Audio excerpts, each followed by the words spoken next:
سویرگو بول خورد و زن و برگو ای شاری رخ وردو بلای جولان کردو او لیره که سویرگو بول خورد و زن و برگو ای شاری رخ وردو بلای جولان کردو Şimdi böyle iyi.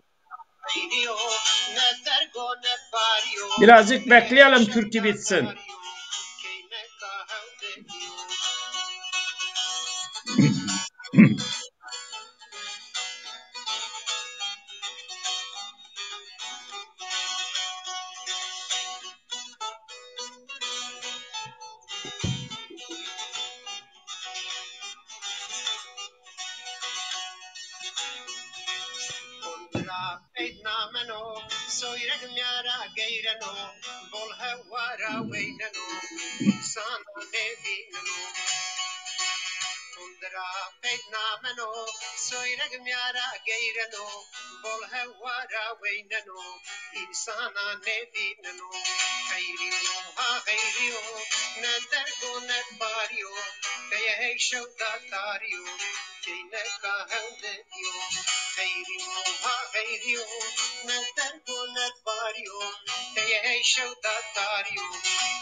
Tamam ya.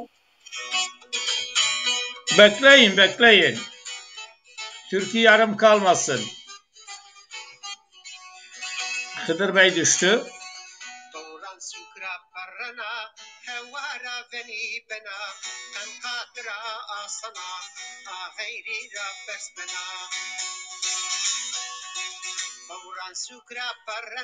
Mahmut senin yayında bir şey var ya. Yok, sorun yok Metin yoldaş, bekle.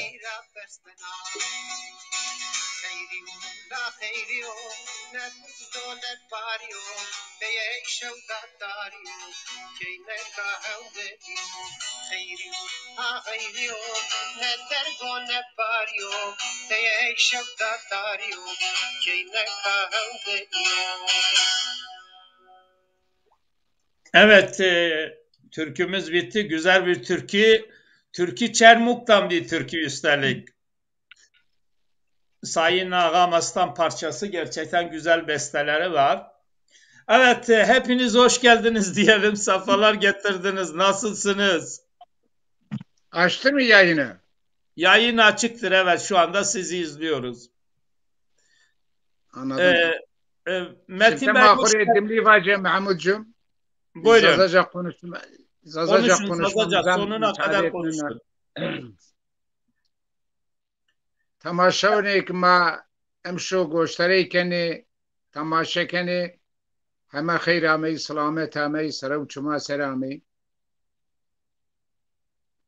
mecburi ma yani iletişim ile istifade kendi no Facebook'u WhatsApp'u Allah inira razı bu novet ki kande zuvan de ma mare khayli nahfe jasto.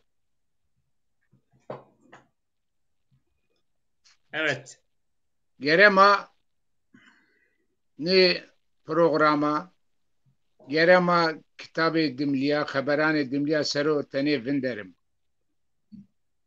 Çiri çünkü zuane ma oyo benovini hemme ma pero haydari ki oyo benovini yani çiendo emnimeteniyono resmen oyo benovini زي الغزال زي الشركزة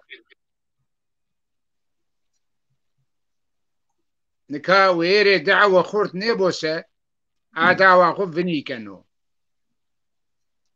ويري دعوة ماد زازاي ماد ملي بيروي مادو دعوة آخري ويري ببجنو دعوات إيمتنيا إيتنيا إشعارن بانجن إنا دعوة حمنا كام كزازاو كام كدمليو قرتكي يعني خو سورمني امن كانوا سفينانوسا gerek sero vendero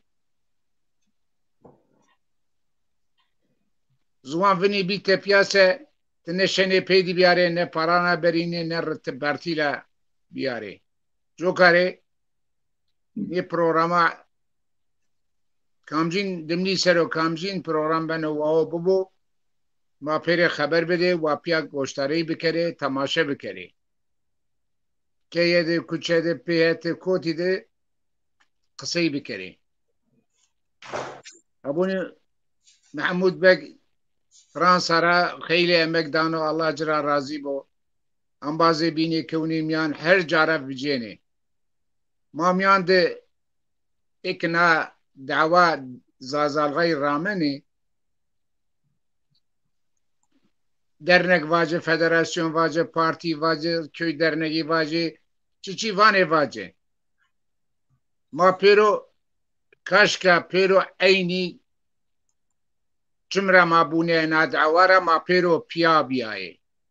İlla bina damar içinya ma zazaya dimliyam yandı ma yani kolay ma pe ne tepşeni. Gerek ma peri tememen bey. Yani پی بوری سفتر مای پی و نزاتن جو کار مانو حال دمندی قد فرق نیکنو روز دو بیرو ما پیرو دو پیاوه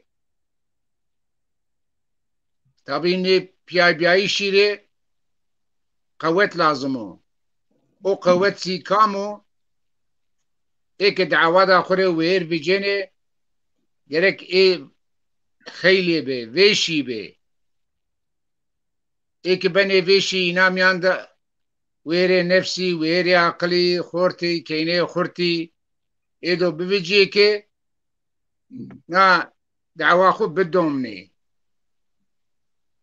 اگر که ما ونا تیرس چورس پانجاس مردم بزانم بمانه سه مارا چیه نیبنو نا دعوا اما همنا بقچو قول دو خویا ببرار دو خویا اب دو خویا انباز دو خویا دوست دو خویا ما دو نایری ویر ببیجی بینی چاره چین نیو او فنازی ما دو قشکان خو وندشتی قچکو کبوانو ورنیا جا کرده یا جایا ولاتا گیرانی امکانی جبنو ویشی سره ین جاهل نماننو ها واج ما زک ایبران وانو اوکسفورد بی sanki ماده سوکته چرموگی ده اوکسفورد üniversitesi bir manişi hakikaten mektebi çenebi esverek ortaokulu vakto biya mezun lise çenebi lise ya nikad devandizi mektebi este kaçe kemal seni bodu Türkiye bu mse vadimli xuvirane keri maya kaçkan de mova dimli vaje sadece sükte devdinde ekşiye Tarsus, ekşiye Mersin, ekşiye İzmir, ekame Ankara, İstanbul yani zuvanı ma kısay kerdiş yasaknıyor ki akan denezi gerekin ne işi serovendene zuvanı mare zuvanı marda ama maro hasker diş diye gerekten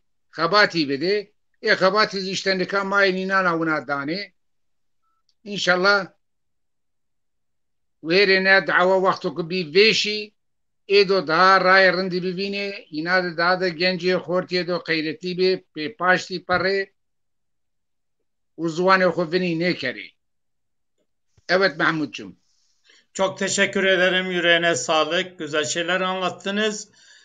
Fahriye Ergün Siverek'ten, Metin Daşkın Almanya'dan, Hıdır Çeliker Adana'dan, ben de bildiğiniz gibi Fransa'dan dördümüz bir araya geliyoruz. Bu programlar halkımız için hayırlı olsun. Bu akşamki yayınımız Zazaca sözcük anlamları, terimler üzerinde. Ben soracağım, siz Zazacasını üstüne basa basa birkaç defa tekrarlayacaksınız. Herkesin bundan bir şey öğrenmesi için. Evet Metin Daşkın Bey, sen de hoş geldin. Seni de dinleyelim. Ben de burada bizi seyredenlere, herkese sevgi ve saygılarımı iletirim. Ve iyi bir Zazaca çağrı yap. akşamlar dilerim. Ve Zazaca. bana deşiye zonuma da bana ki zoom oradan ki zonu ne zonu bana ki Nizonu ki o ben din sonu. Ama mesele olan mesele şu. Mesele zonuma da bana ki ho bizonu sartu bizonu. Kanki nizonu kanki kamyon nizonu o ben sonu. Mesele no. Yani mesele ma no. Mesele me davama no. Cenk da no yani. Yani ben bunu istemek söylüyorum. Diyorum ki bizim davamız bir insan kendini bilmedi mi her zaman kaybolur gider. Kendini bil ki insanlar da seni bilsin. Ama biz kendimizi bilmesek kaybolur gideriz. Ne davamızı yürütürüz ne de mücadelemizi yürütürüz. Biz her şeyden önce kendimizi bilerek davamızda mücadelemizi yürütmek zorundayız. Mesela olan bu.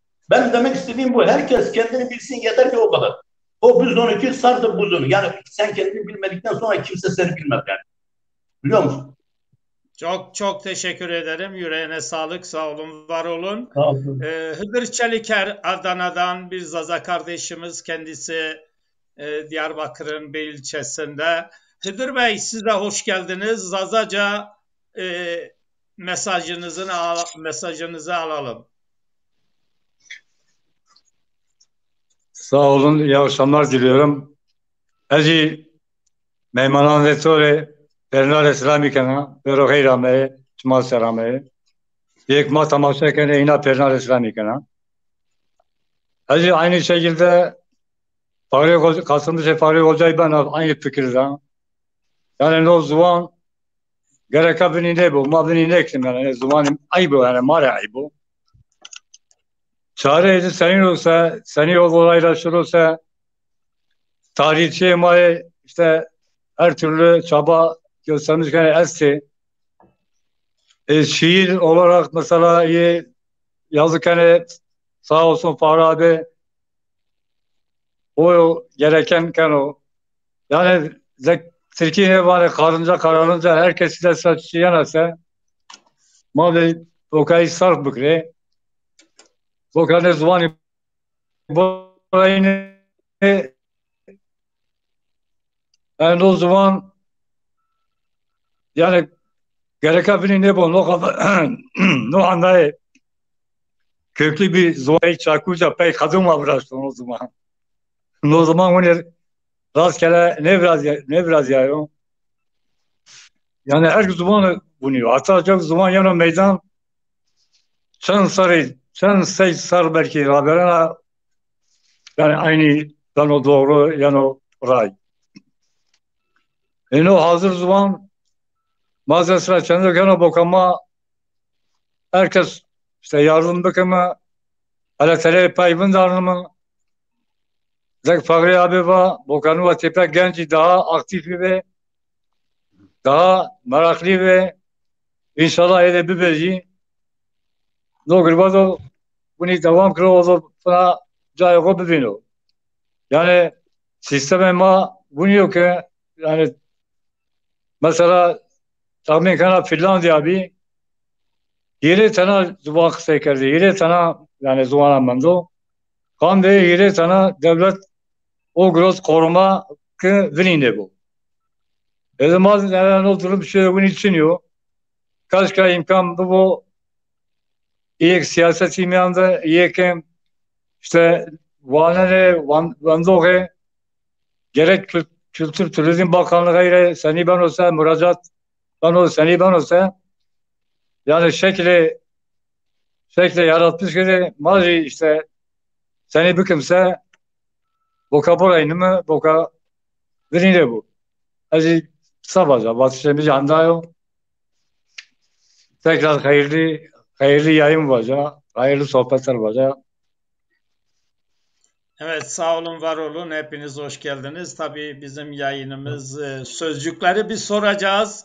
Siz Zazaca karşılığını ya da o sözcük neyi anlatıyor, nasıl bölgeler arasından farklılıklar var bu konuda birbirinize hani polemik girmeden, polemik yapmadan birbirinizi ya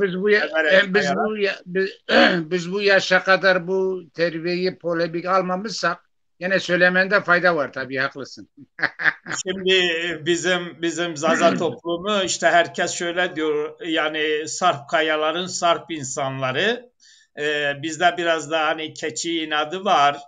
Bunun için de biz artık yavaş yavaş toplumsal değerler için, halkımızın birliği, beraberliği için birleştirici olmak zorundayız. Onun için özelden tartışmalar olur, sohbetler olur ama burada iyi bir yayın olması için herkes fikrini söyler. İlla ki bu olacak, şu olacak diye bir şey yok. Biz biliyoruz ki bizim sorunumuz zordur. Değişik bölgelerden değişik bir takım terimler de söyleniyor.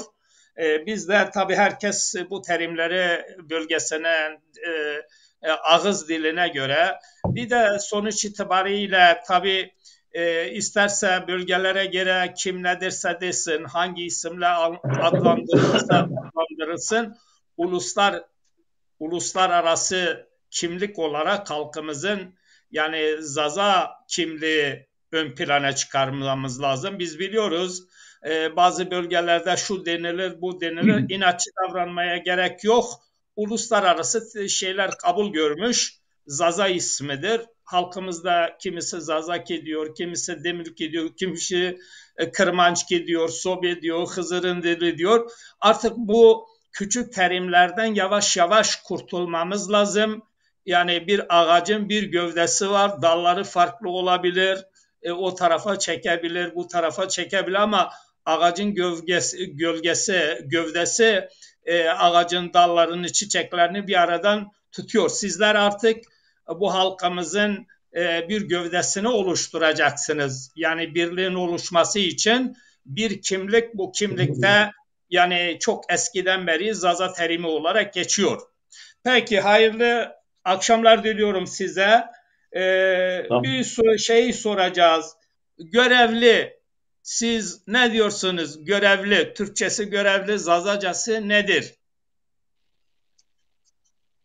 Görevlisi zonamara bana o vazifeliyor. Öyle Türkçeyle söylüyorlar, bana vazifeliyor. Bir de diyorlar görevli, yani o karment, yani orada hani karment olan karment bani. Yani karın başındakine karment diyorlar. O anlamda söylüyorum. Acele etmeyelim, biraz zor soruydu bu. Karment işçi demektir. Karment işçi demektir. Vazife Türkçe demektir. Matayı bir fikriyle görevli. Görevli. Hıdır tazani. Abi ayakazana yani mahvamla belki bol kelimeyi mesela Türkiye yani mara grote. Mesela ekseri vani vazife sarıyor. Vazife do. Evet. Vazife Türkiye. Sözlükte şöyle geçiyor. Acaba Türkiye yapıyor ya. Mahmut Bırak. Bir dakika yani Türkiye mara grote belki. Mane vazife bani, bir de karment bani. Karment şey değil. Yani karkenen başka. Mesela çalışmak başkadır. Bizde karkerden yani iş yapmak. Ben görevli sordum. Tamam, görevli nedir dedim. Yani vazifelidir. Bani karment vazifeli bani. Hem bani. Karker kırdasiyo. Karker evet. Farsça da aynıdır. Belüççe de aynıdır. Şimdi ne diyor Mahmudcuğum? Sözlükte ne diyor? Sözlükte vazifedar, görevli, vazifedar. O dara eklemiş. Görevli. Yani Fahri abi tahmin kana yani bol kelime-i mayavan belki Türkiye ama Türkiye yani Türkiye mara diyor. O mara bigire ma khu bakapeyni. Yani belki yine mara diyor. Ona anlaştık. Evet, başka bir anlamı var mı? Görevli, vazifedar. Zazacası vazifedar. Vazifedar en mantıklısı odur, eğer vazife Türkçeden yırtarsak. Vazifede kari. Yani Fahri abi Türkçesi vazife ama Zazacası vazifedir. Yani ve eyle, vazife. Ya bizim Tamam. orada bir de böyle söylüyorlar. Bizim orada bir de böyle söylüyorlar. Bir de bizim orada böyle söylüyorlar. Karı gureyi var. Karı gureyi. O Karı iş gureyi demek. yani. Gırvedar, İşi görevi. Van o işi görevi karu gurveci içiyor. Yok karu gurve. Tamam. o Karı zaman gureyi var. o zaman O o zaman şöyle şöyledir yani. olur. Gırvedar olur, gırvedar. He gırvedar. Aferin Hıdır. Gırvedar. Evet, Görevli bir tamam. seyircimiz Tamam. var. Bir seyircimiz var. Seyircimiz sizin bir tanıdığınızdır. Bünyamin Yıldız. Vaire Suhri yazmış. Vaire Suhri görevli. Vahire Ya, Suhri. Evet. ya şanın Yalnız sahibi demek. Peki. Onu hocaya Tamam, geçtik. abi, teşekkür ederim. Bir dakika. Hocaya teşekkür ederim de suhre nedir biliyor musun bizde? Suhre. Buyurun. Şoför çalışmak demek. Bizde nedir? Suhre bizde yani yapılması gereksiz, Doğru. yapılsa da bir faydası olmayan yani suhre onu yap o suhredir diyor onu yapmıyoruz o boşunadır gibi bizde öyle algı değil mi Hıdır? Evet, evet. Bizde de öyle. Bizde senin dediğin tarzdadır şoför. Ekrana gelmiştir. Bak şimdi Yani Vaire Hıdır Suhri. kardeşin Mahmudcuğum Hıdır kardeşin dediği güzel oldu. Mesela bak gürve iş demek. Gürvedar Gure.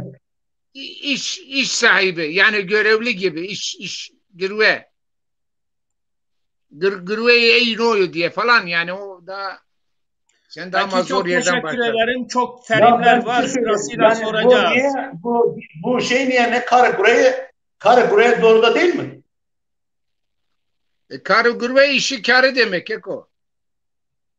Şimdi karı buraya yani çalışan yani sorumlu olan kişiye diyorum. Yok karı gürve kar çalışmak demektir. Değil. Gürve görev demektir. Tamam, iş görevlisi işte. İşte. Evet. Peki. Bu terimi geçtik. Birçok görüş belirttiniz. Zannediyorum tabii Hıdır Bey'in söylemi daha taraftar buldu. Efendime söyleyeyim. Bunu geçiyoruz. Başka bir terim geliyor. Birisine kızıyorsun, görgüsüz diyorsun. Görgüsüz metindaşkın nedir? Görgüsüz. Dünya Tünedi neydi? var. Zonuma da var. Tünedi. Tünedi. Ya zonuma var. Tünedi yok. Görmemiş biridir diyorlar. Evet tünedi. Görgüsüz, görgüsüz. Türkçesi görgüsüzdür. Anlamı nedir? Tamam, görgüsüz İşte, tünedi. Tünedi demek. Evet, Fahri Bey. tünedi diyor. Doğrudur. Bizde de Peki. bazen dünya neydi? Yani dünyayı görmemiş anlamıyla dünya neydi? Yani dünya neydi? Ne kadar dünya ne diyor? Evet, Dünya sözlükte bu geçiyor. Ne geçiyor? Dünya ne de? He, dünya neydi? Evet, dünya neydi? Evet, ne di? Şeye soruyoruz Sayın Hıdır Bey'e. Yani normalde Nediye olur. O He, şey olarak. sizde Ledya diyorsun, Ledya. Öyle mi? Nedya'ya Hıdırıma. Nedya'ya görmemiş demektir. Doğru. Evet. Evet. Görmemiş. Çok teşekkür ederim, sağ olun. Üçüncü terim görmek. Şeyden başlıyoruz. Hıdır'dan bu sefer. Hıdır buradan. Görmek. Görmek Evet. diyaten. Vinayiş. Vinayiş. Metin. Doğru. Binayiş- Binayiş de binetene. Binayiş de olabilir. Binetene de olabilir. Evet. 3 anlam da burada yazılıdır dedikleriniz doğru. Bunu geçiyoruz. Onda anlaştık çünkü 3'ü de yazıyor. Dediğiniz doğrudur. Görücü. Denizkar. Ama Denizkar. Hazgunçi, Görün Denizkar. Hazgunçi kızları görmeye gelenler, istemeye gelenler, görücü gelenler. Evet. İnci Sarı Ateş yazmış, Dersimlidir. Görgüsüz tünedi. Tamam. Öyle Ben yazmış. bizim orada öyle. Doğru söylüyorum. Doğru Bizim orada öyle. Evet, ekrana getiriyoruz. İnci Sarı Ateş, görgüsüz tünedi. Doğrudur. Tünedi. Geçiyoruz. Seyircimize de teşekkür Tünedi. ediyoruz. Seyircimizin de canlı yayınlara katılmasını diliyoruz. Yani yayını izliyorsunuz. Bir de yayında sizi görmek isteriz. Saygılar. Evet, iyi yayınlar dilerim demiş. Cuma Aldemir kardeşimiz de ekrana gelmişti. İyi akşamlar. Bünyamin hocamız iyi akşamlar. Size de iyi akşamlar. İnci Sarı Ateş, size de iyi akşamlar diliyorum. Sağ olun, var olun. Eksiklerimiz var, kusurlarımız var. Tabii bunu bizi bağışlayın. Biz halkımız için işte tabii var olan elimizdeki bilgilerle, belgelerle, bu güzel arkadaşlarımızın desteğiyle bu programlarımızı sürdürüyoruz. Yakın zamanda da Türkiye'den bir yayın yapacağız. Sanat kültür üzerine bir arkadaşımız bize bir stüdyo hazırlayacak. Oradan yayın yapıyoruz. Tabii sokak röportajları olacak. Güzel bir yayın başlatıyoruz yakında. Bravo, aferin. Onu da belirtelim. Zazaca sokak röportajlarına başlıyor arkadaşımız. O bize paket yapıyor. Biz yayınlıyoruz. O da kendisi katılıyor tabii yayınlara. Böyle bir çalışmamız da var. Görümce. Görümce ne demek? Görümce. Siz bir söyleyin, görümce nedir? Görümce Görümce hani ya biliyordum ha, yani. biliyordum, unuttum ya. Gorum. Evet, başka cevaplar? Evet, Gorum. Metin Bey. Eğer Vesni değilse, Vesni ayrı bir şeyse işte Vesni aynı kocanın ikinci karısı. O zaman bu Gorum, evet. Evet, Asif kardeşimize, Kalbiyev, Boris Talişki Bey abi başkanımıza, Hüseyin Biter, Kendal Kaçmaz, Kamer Çorman, Zazadayı Mehmet, Mahmut Karakaya, size de teşekkür ediyoruz. Sağ olun, var olun. Evet, aynı şekilde bizim bu programımıza soru cevap yapıyoruz. Seyircilerimiz de katkıda bulunabilirler yazılarıyla. Evet, görümce diyoruz. Metin Daşkın. Ya vallahi biliyordum, unutmuşum görümce. Peki, canın sağ olsun. Sana bir zayıf not veriyoruz. Gorum değil, bize gorum değil. Başka bir şeydi, gorum değil. Evet, gorum olarak geçiyor. Gorum, görümcenin anlamı gorum olarak geçiyor sözlükte. Görünen. Evet, görünen nedir? Özellikle Fahri Bey'e soruyoruz. Görünen. Asayiş.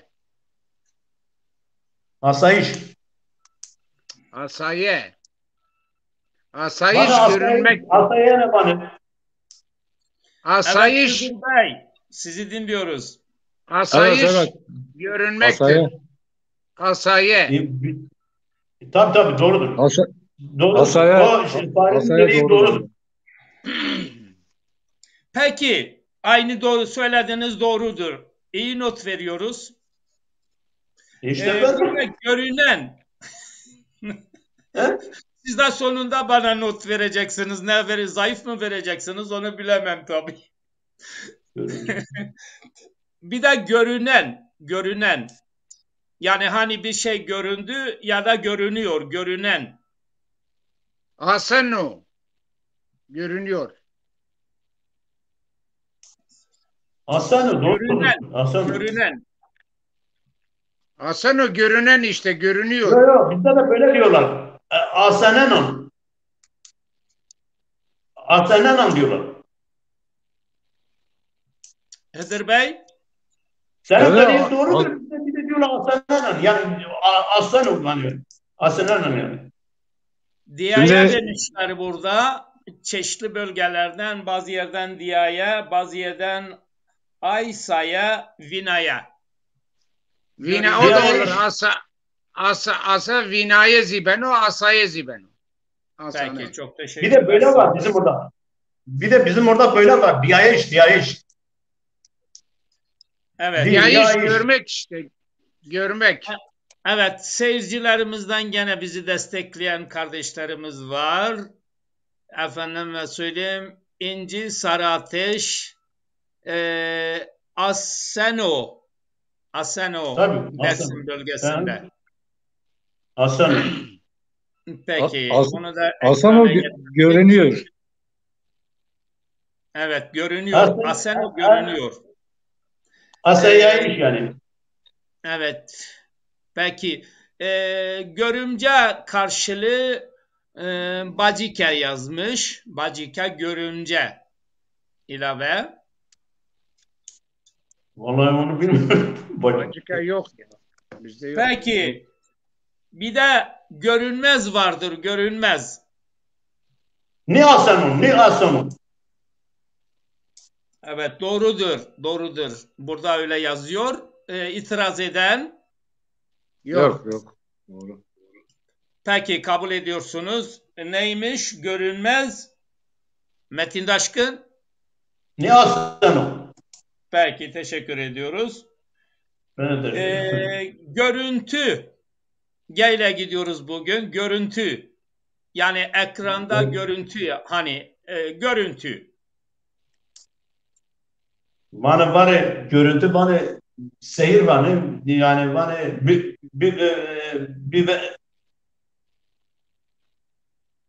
Evet, diğer konuklarımızdan. benim bir ya iş Tarih- bir ya ne iş bir ya ne iştir. Evet, görüntü Hıdır Bey. Görüntü yani ne bileyim Fahri abi daha iyi bilir de işte Hasan Oğlan'ın türeyecek bir kelime olacak yani. Aslında o görünüyor da görüntü.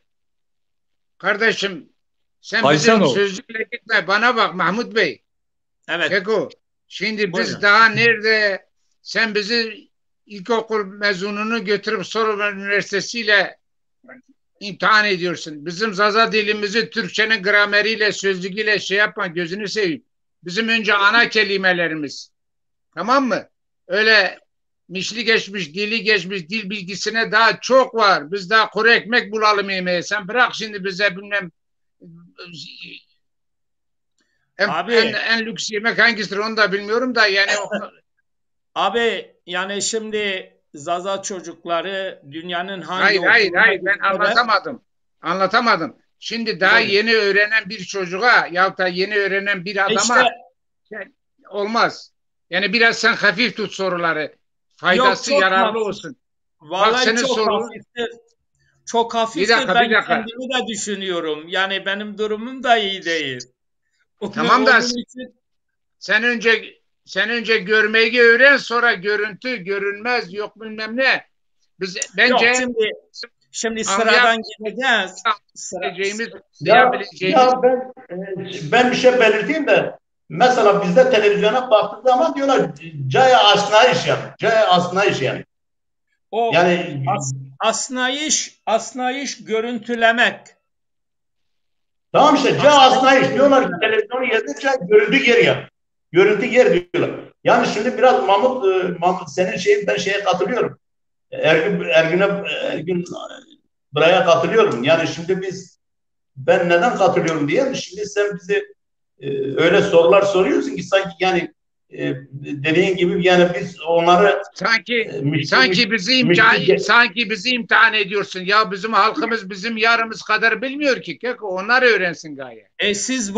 Siz anlamadınız. Sizin söylemeniz diğer insanlara öğretmek içindir.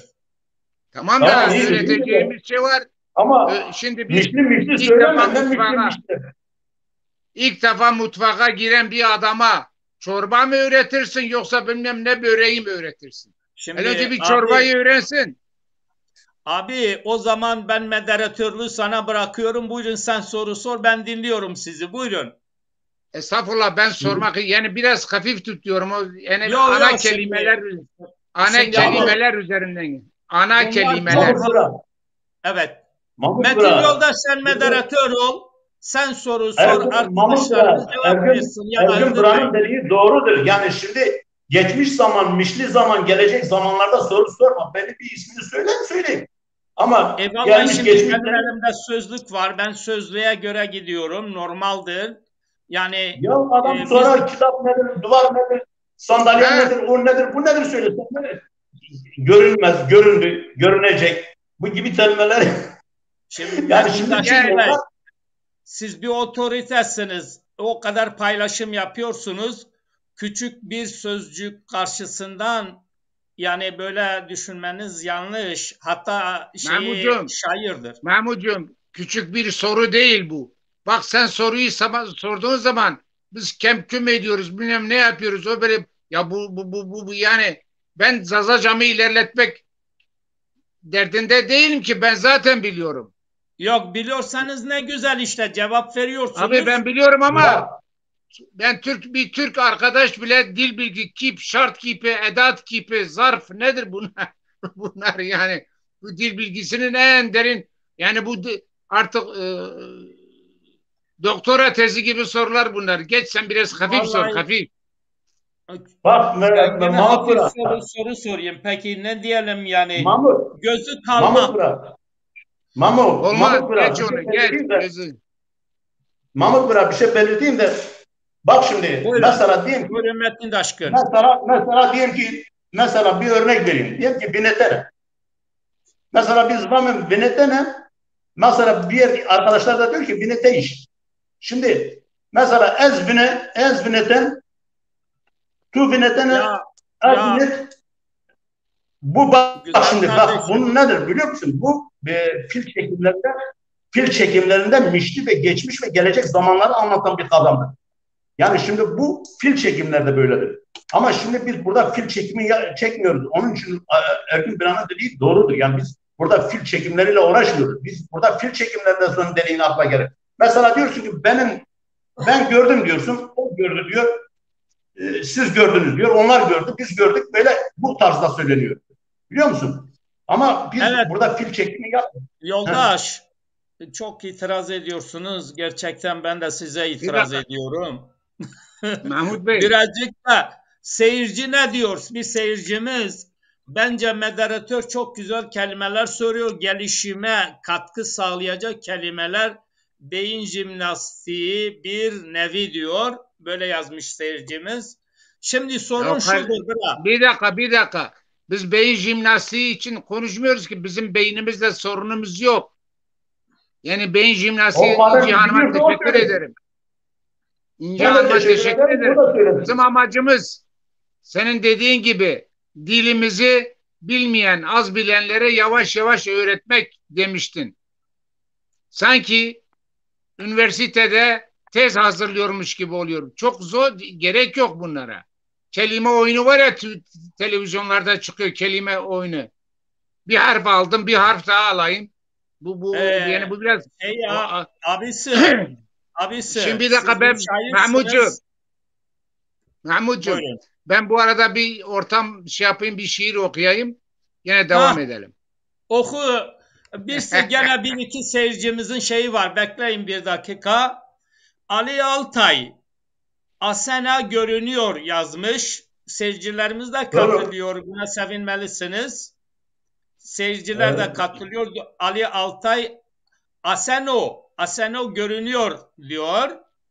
Efendime söyleyeyim. İyi akşamlar diliyor size. Şimdi Sağ bak, ol. bir dakika. Peki. Bak orada Mahmutcuğum. Asenu, asenna. Asenu erkek için söylenir. Asena kadın için söylenir. Dişi. Teşekkür Tam ederim. bu. Teşekkür ederim. Evet, sizi dinleyelim. Bir şiirinizi alalım. He.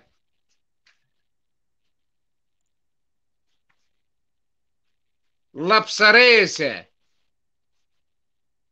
No janu jeno ke kolu kolunjde. Ne karbu kederana eza billejde. Gan çünyo şiyo roji taynmende.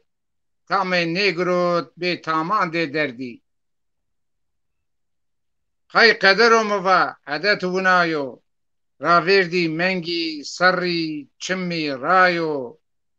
Çiçyo rend estose mara ramayo. Çiera maroj çim ne kuao. Sekera weynena dimiliyan de xo. Roje ne gazincay beni hal de xo. Çiçi ame sare emri homayo. Bin pize yancene kande nan de xo. Şennem bepe labe ne şennem kesnay. Aseno oyo merdeka vela ma vayday. Kerdi parseki xo çiçi kemare day. Parsekina ma u caene rasay. Etane ka ma ant ya neyate pya. Hortu keyne imado tepşi hewt lapya. Zuwande xoya be çande xoya. بواني مكتبا حتى بحتى فيني بزاني فيني ما كاميسه خورا چي بپوسه خون ناس کريسه ببختي نكردا كس رايو نيverda نوجي توري ويشيو طلب سريسه senin o kadar. Çok teşekkür ederiz. Çok sağ olun, var olun. Metin Taşkın Bey, düştünüz, yeniden girebilirsiniz aynı linkten. Hıdırın diyor ayabıma, kandi ayabıya işiyor. Fahri abi bol oldu, diline sağlık. Yani şiir tu az ona gamaberi tu var ya, tu var ne var daha ileri. Daha ileri, daha değişik tür, daha değişik şekilde şiiri yazdık. Yani diline sağlık. Una edo beri, una horte mado beri. İnşallah. İnşallah abi, inşallah. Evet. Şey düştü bizim. Metin yoldaş. Sen bir dinle be, gel. Be beso edi vakto vereno. Taamul nemendo kes ayni mireno. Na rayda durira çimi karimyay. Tenek leske emro vereno. Be to mendişi ez hal ravista. Tepşi destane me roşim kışta. Kayam neklayena tene keyf veşba. Edi keyf veşini rame tesliya huvista. Ne malo, ne milko, ne ji melalo. Rızkı huve cena, rızkı helalo. Labe tame zarri çinyo, zarri veyşana. Beto çare çinyo, derdo gadaro. Keyfweşi senina mire biya dert. Emre betamira ravna biya sert. Kulda xudu çiçi manto. Hasret menda roje to keverniya kert. Ezvana qey no hal mahaq ne kerdo. Roje haqqi kesi ne verdo. Çend mira ame hend para kert. Bir zarri miçiyera zarar ne kerdo. Jokare pavana çend duriya. Beto hemmeçi kokra zuriya. Be fine tam kera maraz bigira. Bina hasreta az handok neşiya. Sekere kanazi zarri serbanı.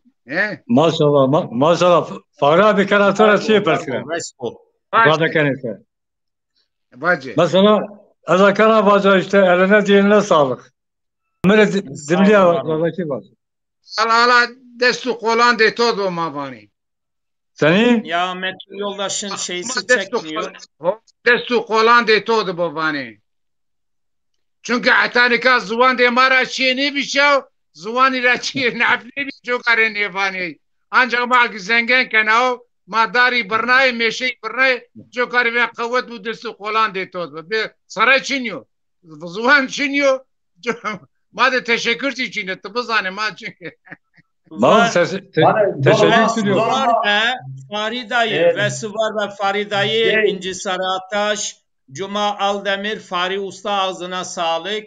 Cuma Aldemir, arkadaşlar lütfen Mahmut Usta'yı yormayın demiş. Bilmediğiniz kelimeleri devre dışı bırakın, saygılar, sevgiler. Vallahi bana destek var, ona göre düşünün. Ha o da doğrudur. Geç bunu diyelim. Doğru, o arkadaş da doğru. Öbür Yok yani şimdi şu arkadaş diyor ki orada bilmediğiniz kelimeyi siz cevap vermek zorunda değilsiniz, onu geçiyorsun. Yani doğrusu budur. Yani burada imkan yoktur. Burada halkımıza hizmet olması için, insanların yeni kelimeleri duyması için biz bunu yapıyoruz. Yoksa siz bu konuda uzun zamandan beri kitaplarınız var, paylaşımlarınız var. Başkaları sizden öğrensin diye sizi buraya davet ediyoruz. Evet, Metin bırak tekrar. Şimdi şeyi söyleyeyim de Fahri dedi ki teşekkür dedi ya, aslında teşekkür zonuma olmuyor. Teşekkür aslında Türkü yok. Zonuma bana berhodar var. Teşekkürün anlamı zanım bana zonuma bana berhodardır. Ya berhodar ol. Berhodar. Ha yalnız no esto.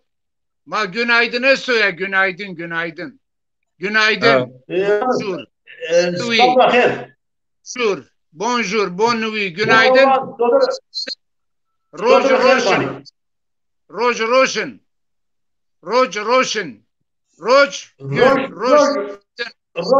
ya gündür. Doğrudur, aynı. Yani bunu kendimize şey yapalım artık. Rojin. Günaydın der gibi. Şevdeto falan değil. Rojin. Günaydın. Bonjour. Tamam mı? Zekuni. Evet. Rojin. Bu da güzel bir terimdir bence.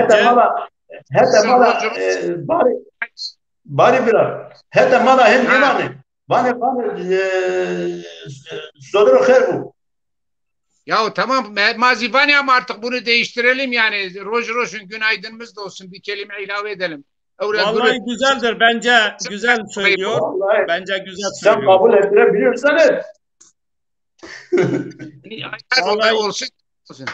Türk Dil Kurumu hala Türkçe kelimeler icat ediyor. Çok zaman doğru. geçtikçe bizim de ihtiyacımız olacak. Şimdi evet, gençler yapacak bunu. Sodre Raş demiş İnci arkadaşımız. Sodre Raş. Yani doğru demek. Peki tünaydın nedir? Tünaydın akşam şan-ı raşt. Evet. Halbuki Türkler diyor ki günaydın, tünaydın. Anladın mı? Ya boş ver Türk'ü ya. Mesela Farsça bani sohbet. Bak Farsça bani sohbet. Kardeşim Farsça tamam da şimdi biz Farsçanın ihtiyacı yok. Farsça dilini bulmuş gitmiş biz sazamıza bakalım yani. Mesela Afganca yine aynı bani sohbet. Mesela diyelim ki Darıca'da yine sohbet. Yani o bölgede hepsi sohbet diyor. Biz de diyoruz ki sodur khair. Ya sodur khair Türkler de hayırlı sabahlar diyor. Tamam. Hayırlı akşamlar. Ama müsaade eder misin? Ama artık hayırlı sabahlar demektense günaydın deyince daha tek kelime daha biraz şey oluyor ha. Tek kelime oluyor. Bir başka seyircimiz yazmış. Onu da ekrana getiriyoruz. Ali Altay Sodre Tuherbo. Sodre Tuherbo. O senin tamam böyle. Hayırlı olsun diyor. Sen hoş geldin diyor. Orada öyle diyoruz. Evet. Hayır. Hayırlı sabahlar demektir hayırlı ya. Hayırlı sabahlar. Ama bu günaydın olmuyor. Günaydın ne demek? Günaydın ne demek? Roş yani roji. günün aydın olsun. Günün aydın olsun. Peki. Roger Roshan. Roger Roshan. Roger olsun. Roger Tamam. ama günün aydın olsun Ergün Bırak. Mara bana da günün aydın olsun bana Roger Roş bu. Roger Evet. Roş bu. Günün aydın olsun değil. Gün aydın. Gün aydın. Roger Roshan. Gün aydın. Evet, ekranda bir yazı var. Roş aydınlık demek, rast doğru Evet. demek. Ben roş dedim diyor. Roş, sodra roş günaydın demektir. Ekranda okuyabilirsiniz bura. Roş. Roş. Aydınlık demek yani sabah aydınlık demek. Nedir? Bir dakika. Roşun mudur? Roşt mudur? Roş. Mara bana roş. Aydınlık roş bana. T var sonunda T harfi. Evet var. Yok te var tabii. Te var. R-O-Ş-T. Bizde Roş. Roşun diyorlar. Bizde Roşun diyorlar. Roşun güneyde. Olabilir. Niye olmasın? O da doğrudur. Evet, şeye soralım. Roza roşt. Roza roşt. Ya. Günaydın Roger Roşun. Roza roşt yani günün aydın olsun. Bu daha bence güzel değil mi? Roza Hayır, roşt. Roger Roşt iki kelime oluyor. Roger Roşun tek kelime. Roger Günaydın Roşen. gibi. Good morning gibi. Bonjour gibi. Evet. Ben Bonjour de da şunu iki söylemek kelimedir. istiyorum. Bonjour iki kelime çünkü bon iyidir. Jour ise gündür. O da ikidir. İkiden birleştirmişler. Bonjour, Ne bonjour. Yani Fransızca'da bonjour diyorsun ya, o da iki kelimenin, iki sözcüğün birleşmesidir. Ama kardeşim bu da Roger Roşun bu da iki kelimenin birleşmesidir ama tek kelime gibi okuyor. Hayırlı Peki. sabahlar değil yani. Neyse önemli değil. Zamanla o şey olur ya. Peki Tabii, çok zamanla teşekkürler. Hıdır Bey siz Şimdi de bu konuda iki ben bir şey arkadaşımıza söyleyeyim. katılıyor Şimdi sen musunuz? bu televizyona yazmışsın Evet. canlı yayın. Ne yapmışsın canlı yayın? Yani Efendim? şey olarak Yani tam o anlam televizyonda hep olarak canlı yayın. O ne demek? şunu söylemek istiyorum o konuda. Roznai bu. Yani Roznai. Yani günün Rosanina gün aydınlık görünüyor olsun. demek. Bırak ona gün görünüyor demek. Hayır, Roznayen bu. Yani günün aydınlık olsun anlamına gelir. İşte biz Ya, olsun kelimesini fazla buluyoruz. Roger Roşun. Yani o biraz, Rosanina evet. gün görünüyor demek. Hayır canım görünüyor ayrı. Roznayin. Bizde öyle mi bilmiyorum ama. Roznayin bu. Roznayin bu. Yani Ben o günaydına yakın bir kelime olmuş oluyor. vakta ben o derg. Peki Bayağı Tabii. ders doğru. iyi Ya sabahlar Doğru, nedir? derdim. İyi sabahlar. İyi sabahlar. Evet. İyi sabahlar. Rında Şevdir o rınd. Şevdir o rınd. Ya, Şevdir o doğru. rınd. Şevdir o rınd. Şevdir Doğru, o doğru. rınd. Şevdir Orhun. Hıdır Bey? Mesela bizde de bir sodurun. Şev gecedir. Şevdir. Rında Şev gecedir. yok yani şey diyorlar sodur sev yani sev şeydir bizde gece sev demiyorlar gece bizde seve gece diyorlar aynı Evet. zamanda Seyircilerden destek bekliyoruz. Seyirciler ne diyor? Şevdir. Şevdir ya Şevdir. sabah. Şevdir. Evet. sen Sabah- eyle seyircilerden söylüyorsun destek Ergün bekliyoruz. Bırak Onlar ne bir diyor? dakika Ergün Bırak sen eyle Ha. söylüyorsun ama bizde de böyle söylüyorlar sodur rındı yani sodur rındı bana mesela Tamam. rındı sodur bana sodur rındı Tamam. bana Tamam doğru vane. Şevdir aynı. Rınd iyi sabahlar. Tabii. Şevdir o rınd. Tamam doğrudur işte. Evet, Ali Altay yazmış. Sodre rın demiş. Evet, Tamam evet. doğru. İyi sabahlar. Tamam. Peki başka çok şeyler sıradan gitmeyelim diyorsunuz. Ben size moderatör olarak biriniz yapın. Sorun ben de sizi dinleyeyim. Daha güzel olur. Olmaz. Ben Sen ben bilmediğin için Metin sor. Hoca'ya ben Metin Kendin de Hoca. öğrenirsin. Yo yo yo ben yo. az Yok ben, Yo yo yo. önceki ben Kendisi sizi sorsun. dinlerim. Kendisi Güzel de olur. öğrensin. Evet ben sizi dinleyeyim işte ne güzel. En iyisi Yo yo. en iyisi Kendin sor. Kendin sor. Kendin de öğren. yok şeyi sorsun. Bir dakika. Fahri biraz E- sorsun. Evet, ben soruyorum. Mahmut bırak. Ben soruyorum. Bize lazım olan kelimeler. Tamam dinliyoruz. Senin adın nedir? Senin adın nedir? Namete Çiko. Namette. Nameto Nameito Çiko. Çiçu. Hiç anlamıyorum. Mabane Çiçu. Evet. Ha. Ha. Ben Söyle, benim adım Mahmut'tur. internet Evet cevap bekliyoruz.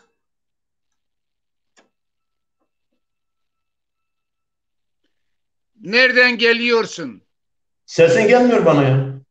Sesin gelmiyor ama sen Nereden bir onu geliyor? kapat bir açayım. Nereden geliyorsun?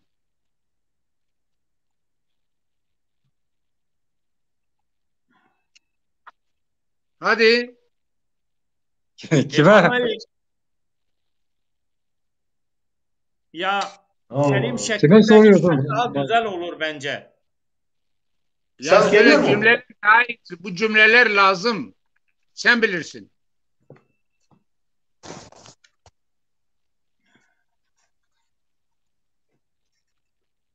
Kalk, Ses otur, geliyor mu? gel. Kalk, otur, kalk, otur, gel. Götür, çağır. Vurza. Evet. Ali Altay yazmış. Nameto Çiko adı nedir demiş. Doğrudur. Nameto Çiko. Kalk ne demek, kalk? Bizde böyle de diyorlar. Mahmut bizde de böyle diyorlar. Name her çıkıp. Name to her. Bana name to her. Ya o her adına hayır ya. O her, her yerde Metin kullanıyor. yoldaş düştü gene ya. Metin yoldaşımız düştü. Ha geldi iyi. Ya, geldi mi? Zerveş gelmiş. Hoş gelmiş. Ben burada artık Mahmut. Tıhay Çareyen demiş o da. Tıhay Çareyen. O ne demek? sen nereden geliyorsun? Kotra denilebilir Kotra. Kotra. Sen nereden geliyorsun? Evet. Ya Evet. bizde namutu çıtır diyorlar ya. Mahmut sen demin söyledin ya. Evet. Bizde bir anlamda da böyle diyor. Namutu her çıt. Yani namutu her. Öyle de derler. Doğrudur. Evet ben ekrana getiriyorum. Bazı seyircilerin soruları var. Onlar da yazıyorlar. Güzel. Sen söyle. Kotrayeno. Nereden geliyorsun demiş. Kotrayeno. Hıdır Bey doğru mu? Doğru. Kotira yeni. Kotira yeni bizde. Kotira yeni. Evet. Doğru. Kotrayena demiş. Doğrudur. Hatta şöyle Doğru. Mahmut Bey şöyle bir şey var. Yani bir erkeğe hitap ettiğin zaman kotira yeni denir. Bir bayan sana kotira yena. Tabii. Her zaman Doğru. için bu şeyler vardır yani. Bizim Zazaca'da Maskülen erkek kişi için ayrı bir terim. Maskulin feminin var ya. Evet. Otur. Otur kalk. Otur demek Ronisa. Kalk demek Ravurza. Evet. Urza ya da Ravurza. Hayır. Urza diyorlar. Urza yüksektir ama Urza. Hayır. Hayır. Bizde yok öyle bir terim yok. Peki ne var sizde? Bir daha sorun soruyu tam anlayayım ona göre şey yapayım. Evet. Otur kalk demiş. Otur kalk. Otur Rusya kalk varsın. Ne? Tamam Ravorz diyor. O da Ravorz diyor. O kadar o. Andi ben o. Ama Raurz daha Yani- doğru, mantıklı bence. Raurz, ra terimi de kullanılıyor ki Ravze, o Ravze. oluyor, kip oluyor. Kalk, evet. Ya Ra Hayır. oradaki Ra bence yukarı işaretidir. Ravorz'u. Ya vallahi Rav- ince sarı ateş Yo, Ergün Bırak. Ergün Bırak. Ravze bir yerde oturduğun zaman diyorlar ki Ravze. Yani kalk. Yani Ravze. Yani hadi gidelim mesela. Ravze bir şey mi? Mesela diyor ki Ravze. Bak orada işte dedim ya orada bir hareket var. Ravorz'a. Tabii, Halbuki hareket var. Vorze sadece kalk Kalk. demektir. Tamam. Doğrudur. Ravorz'u hareket etmek için kalkalım gibi geliyor bana. Ha. Evet, Ali Altay Doğrudur. öyle Sana diyor. Ali katılıyorum. Altay da söylüyor. Ali Altay Raurza kalk demek diyor. Evet, Ali Altay Bey. Tamam, İnci Sarı Ateş Kotire yena kadınlar için, Kotira yeni erkekler için, Kotura yene çoğul olarak sorunca nereden geliyorsun diyor. Evet, az önce bahsettiğim gibi kadına ayrı hitap şekli, erkek için ayrı terimler kullanılır. Doğru. Evet. Doğru. Cemal Aldemir var. O biraz farklı yazmış. Ros demiş. Ros otur. Ama Cemil Bey, Cuma Aldemir acaba hangi bölgemizden? Cuma Aldemir hangi bölgeden Ros diyorlar? Otur. Süverekli Roş diyor. Roşi. Ros yazmışlar, evet, arkadaşımız. O zaman Süvereklidir. Varz kalk demiş. Varz Tamam kalk. işte o Süvereklidir. Süverekli. Süvereklidir, peki. Ali Altay kardeşimiz Ronise otur demiş. Ya önemli değil. Önemli değil. Başka kelimelere geç. Oho tamam. Ya bu güzeldir aslında, böyle devam etmek lazım. Güzel, arkadaşlar da katılıyorlar ki güzeldir. Yani Tekrarlanması benim için özellikle iyidir. Hani çok konuşulunca bir terim üzerinden daha iyidir. Doğru. İnci Sarı Ateş yazmış. Ben ekrana getireyim tabii arkadaşları sırayla. Raustane kalkmak. Raurze kalkmak. İki anlamı var diyor. Raustane kalkmak. Raurze gene kalkmak. İki anlamı var diyor. Ya iki anlamı değil. Biri hareket halindeki anlamıdır. Biri de hareket olmayan anlamda harekettir. Evet. Cuma Bey Çermikliymiş. O tamam Süverek Çermik aynı zaten. Aynıdır. Peki. Çok teşekkür ederim. Onu da aynı şey konuşuyorlarsa sorun yok. Evet. Erkekler için yani otomatik olarak yeni diye yazılmış, pardon demiş. Evet. Bunları geçtik. Terimleri İnci kardeşimize saygılar, aferin. Bak bayanlar da iştirak ederse aferin. Yani evet, bunların geliştireceği çocuklar. Kardeşimiz var. Alo. Buyurun birader, biz canlı yayındayız. Buyurun. Merhaba yolda. Beni de bağla ya. Seni de bağlayayım canlı yayına. Peki bir konuğumuz daha katılacak. Tamam, bağlıyorum. Neydi senin adresin?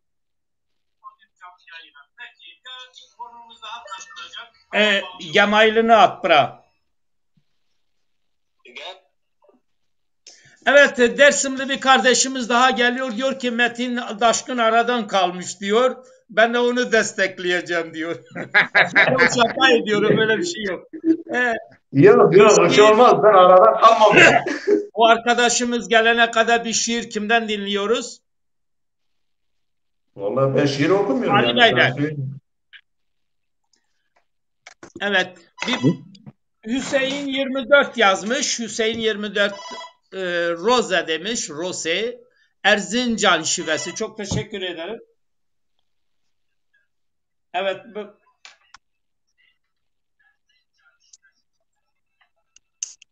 Meriç. Sen mailini at. Ben unuttum. Neydi mail? Neyle başlıyordu? Hangi harfle?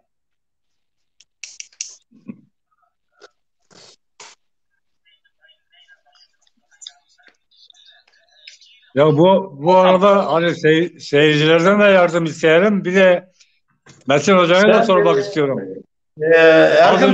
Az önceki konuştuğumuz mevzu. Tamam, şiire devam edin. Ben arkadaşı bağlıyorum. Germi amnani. Ne amnani emsari ma ba'cinay. Zey adirde cehennemi ma veşnay. Zwan veto şari menga rojiya. وما قبول بكرو بوكا ما فتصناي روجي درجي فتار برينا كفت خيرنو او لومينا نو گرم يو حيرا چينا يو چينا اجري ما تان بي قين سرو نو داما ورتيده يو جو بانجو باني سر ورتیدو جو جو بانجو بانی سر ستاره تختاندو آنجی جسر سری بانا شیم بنو ونگی چنیو ونگیک ببوزی اوزی حوشارا ینو نه رادون نه تلویزیون چیه چنی بی زی اوریا دنیا گرد نه زعف وردی بی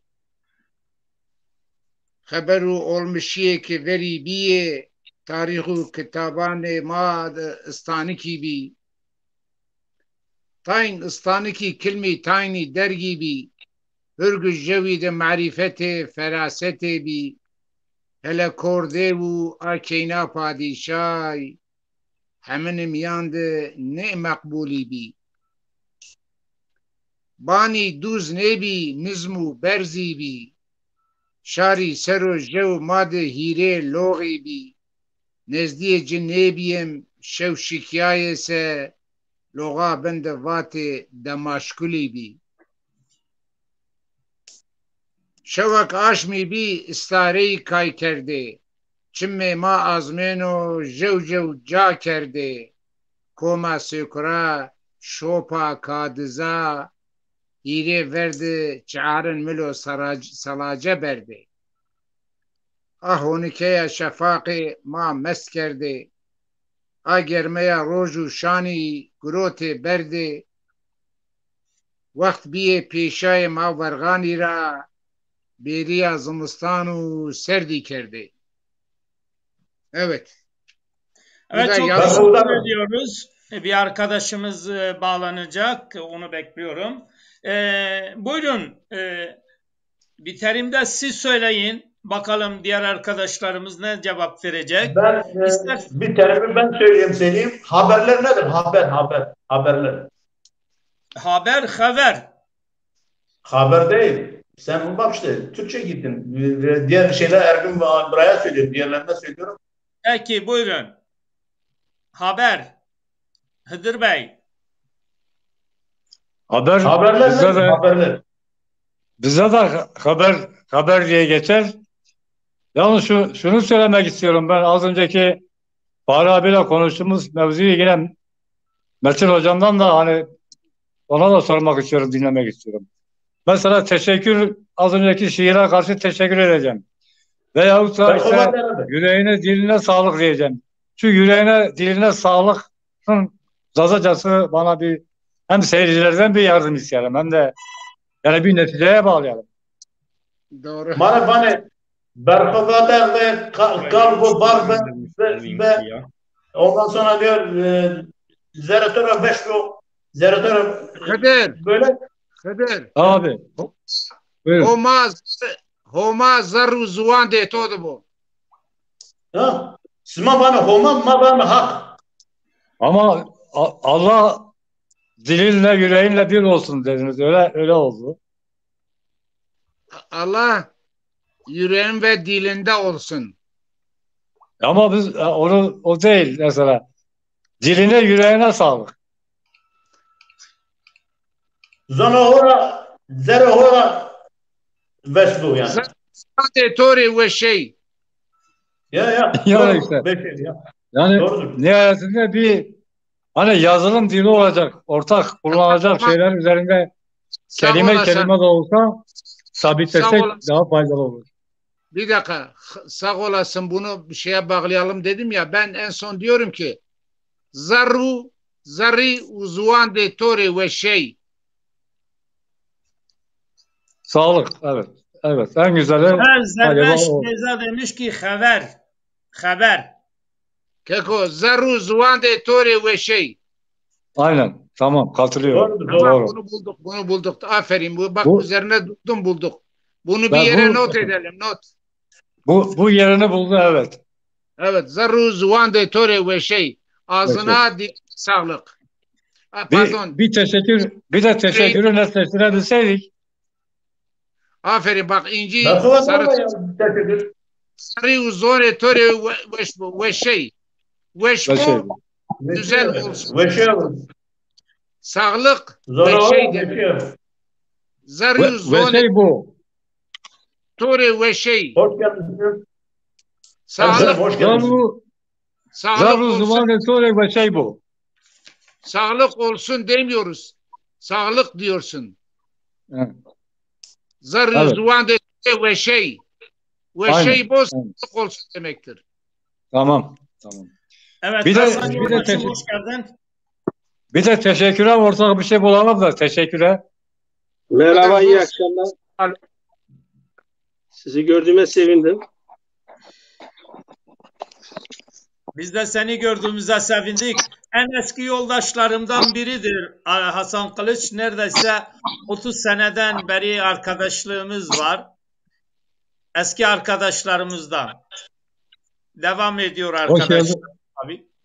Hoş geldin, Safa geldi. Hoş bulduk. Hoş geldiniz. Konuşmanız güzeldir. Katılmak istedim. Sizinle bunu paylaşmak istedim. Aslında önemlidir. Hoş geldin. Hayır. Zonuma haber çıkıyor. Haber. Haberler çıkıyor yani zonuma. Haberi. Ya haberler. Mesela bizim televizyonda haberleri veriyorsun. Ben zoruma çıkıyor haberlerden. Haberi. Ben baş nöbet. Zonuma var. Ben baş nöbet. Ben baş nöbet diyorlar. Biliyor musun? Ben baş nöbet. Yani yeni haberler. Bilmiyorum aşağıdakiler ne diyor? Onlar hayır. Venk ses demektir. Venk ses demektir. Ben baş nöbet. Venk ses demektir. Tekrar otoriter İnci Sarıateş o yazmış, ekrana getirdim. Zeri uzone tu vespo. Güzel. Yani o evet. Sağ olun İnci Hanım. Teşekkür ediyoruz. Evet, sen programımızı nasıl gördün Sayın Hasan Kılıç kardeşimiz? İlave edeceğin bir şeyler var mı? No, program enteresandır yani, iyidir. Güzel aslında bu tür şeyleri konuşmak, ne bileyim. Herkes için aslında yani dilin ilerlemesi için güzel bir şeydir. Ben bakıyorum, dinliyorum. Tabii biraz şifre değişikliği vardır. Bakıyorum yani Metin arkadaşla diğer arkadaşın arası konuşmaları arasında biraz farklılık vardır. Ağız farkı. Ağız farkı. Genel biraz şifre farklılığı vardır. Şifre değil de ağız farkı. Normaldir. Bu da normaldir. Yani sen, o adam Siverek'tedir. Sen Dersim'desin. Aramızda çok büyük bir şey var yani. Burada da yani sen bugün bir Toulouse'dan bir Paris arasında konuşma şeyi biraz farklılık vardır. Yok değil. Bu normal. Bugün ben Afrika'yla kadar uzak ettin ha, Siverek'le Dersim'i. Yok, fazla uzak değildir ama vardır. Geç biraz şeylik vardır yani biraz farklılık vardır. Ben görebiliyorum. Afrika kadar değil herhalde, o kadar Allah var ya. Yok değil. O kadar yani, da değil. Bu sayesinde bu farklılıklar yavaş yavaş tek ağıza dönecek inşallah. İnşallah ama sanırım çok çalışmak gerekiyor. Yani bunun ilerlemesi için çok çaba sarf etmek gerekiyor. Hele ne bileyim teorik olarak. Yani bugün anladığım kadarıyla burada konuşmalarınız biraz pratik yani. Bunun pratikte öğrendiklerimizdir. Yani ağızda hep konuşuyoruz ama teoriye bağlanmamış. Yani bir filmin çekim şekli nedir? Şimdiki zamanı nedir? Gelecek zamanı nedir? Geçmiş zamanı nedir? Bunu göremiyorum. Biraz evvel arkadaş onu biliyoruz. Burada onu konuşmak istemiyoruz. Onları biliyoruz da burada konuşmak istemiyoruz. Yani burada herkes onu değil bence. Evet. Ama evet, sizlere bir soru soralım. Zazaca'dan bir terim size soralım. Sorabilirsiniz. Evet. Eğitim ne demek? Eğitim Zazaca. Şimdi yoldaş, bazı eksikliklerim vardır, yok değildir. Yani gerçekten günlük olarak konuştuklarımız basittir. Ama böyle bazı konulara değinirsek onlarla kendimizi ifade etmek benim için biraz zordur. Kendim Zazaca'yı çok iyi biliyorum diyorum. Doğrudur. Konuşuyorum. Tam 35 seneden beri konuşmuyorum. Gerçekten de bu konuda çok eksikliklerim vardır. Yok değildir. Peki. Fazla şey gerekmiyor. Başka onu geçiyoruz. Tohum ektiniz. Ekmek. Yani ekmek. Bir şey ekmek. Normal değil. Ekmek. Nasıl? Tohum. Tohumu. Ekmek. Yani bir yere tohum ekiyorsun. Ne demek anlamı? Tohum bikiri. Bikari. Tohum bikiri. Bikari. Ya tohum değil bikari tohumu. Tohum yani Marek vanı tohumu Türkçedeki vanı tohumu. Niye? Tohum Arabiyo ya ama tamam tohum ozi bikari. Bikari tamam bikari. Tohum bikari. Tohum ek. Bikari. Tohum bikari, tohum ekim. Tohum kartın. Evet. Şimdi daha iyi anlamak için bunun fili nedir? Bir kere. Şimdi onlara geçtik. Hasan kardeş. Eko şimdi onlar çok dil bilgisine giriyor. Biz hala o seviyede değiliz. Yani bizim insanlarımız bir şeyler öğrensinler. Ama bak onu anlıyorum demek istediğinizi fakat o olmadan olmuyor. Olur ya. Aslında öyle değil. Aslında öyle değil. Zonuma vanı perbenderser. Yani eğitim üzerine vanı perbenderser. Ekranı görüyorsunuz hepiniz. Ekranı görüyor musunuz? Bu Zerveş Teza nereli ya? Bezre Rutum. Bezre Rumut. Bezre Rumut. Tohum Bezre Rumut. Rumut bir kere. Tohum niyor ya. Zonuma tohum niyor ya. Tohum vanı. Tohum tohum adına tohumdur. Ama zonuma var berzende piser. Yani berzende berfende yani berfende var. Berfende yazmış. Berze rumit tohum ektim. Berze nedir berze? Berze atmak demektir. Berze. Berze tohum. Ama mantıklıdır o zaman arkadaşın. Tohum değil. Tohum. Evet tohumdur. Berze tohumdur. Ben bir şey söyleyeyim. Bak, o yanlış. Neden? Berfen şey yani beyefendi bendiş. Beyefendi bendiş. Aslında bendiş tohum yok. Bendiş. Şimdi bak, şimdi tohum bizde tamam, yani Zazaca'da tohumunun bir farklı adı vardır. Tohum Türkçedir şimdi bizim, ama bizim Zazaca'da başka bir şekilde söyleniyor. Bunu hatırlamıyorum. Bizim bölgede berze. No, Berferde bak, berferde bendiş. Yani berfende bendiş. Yani okumayı sürdürmek, eğitmek anlamında söyleniyor. Hayır, bizde tohuma berze karıtı. Berze bu karı. Ha, berze var ya abi. Berze var ya. Meniz aferin. Bize diyorlar berfende.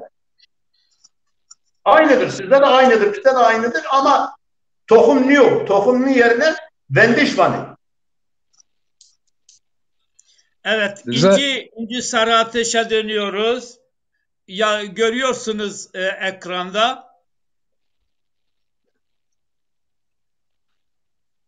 Vallahi tohum bırame demek, İnci Hanım, tohum bırame demek sürmek demektir bizde. Bırame. Evet, Bırame. Ekmek sürmektir. Evet, ekmek sürmektir. Yani tohumu ektim, tarlayı sürdüm. Ya bir dakika. Tarlayı sürmek ayrıdır, ekmek ayrıdır. Evet. Bırame sürmek demektir.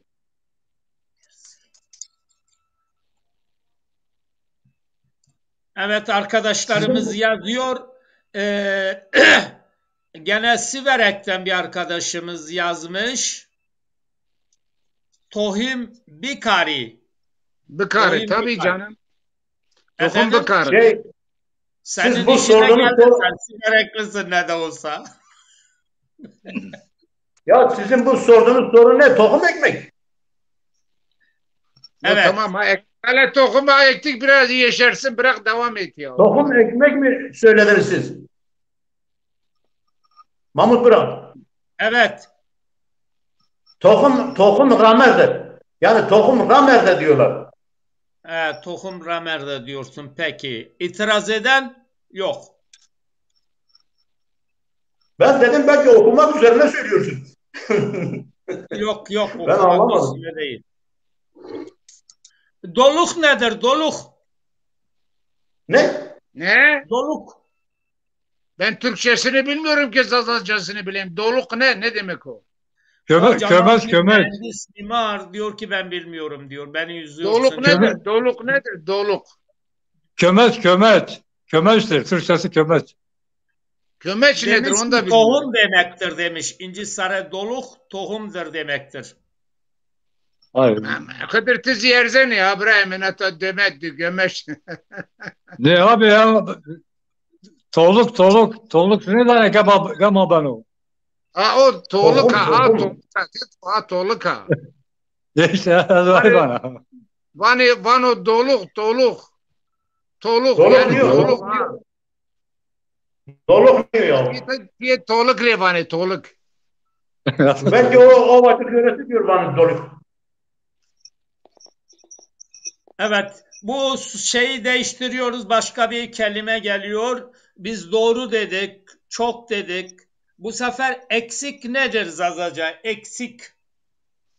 Nim. Kemi. Nemazet. Zonuma var nemazet. Kemi. Hıdır Bey? Kemi de olabilir. Evet, kemi. Kemden geliyor. Kemi. Hasan Kılıç?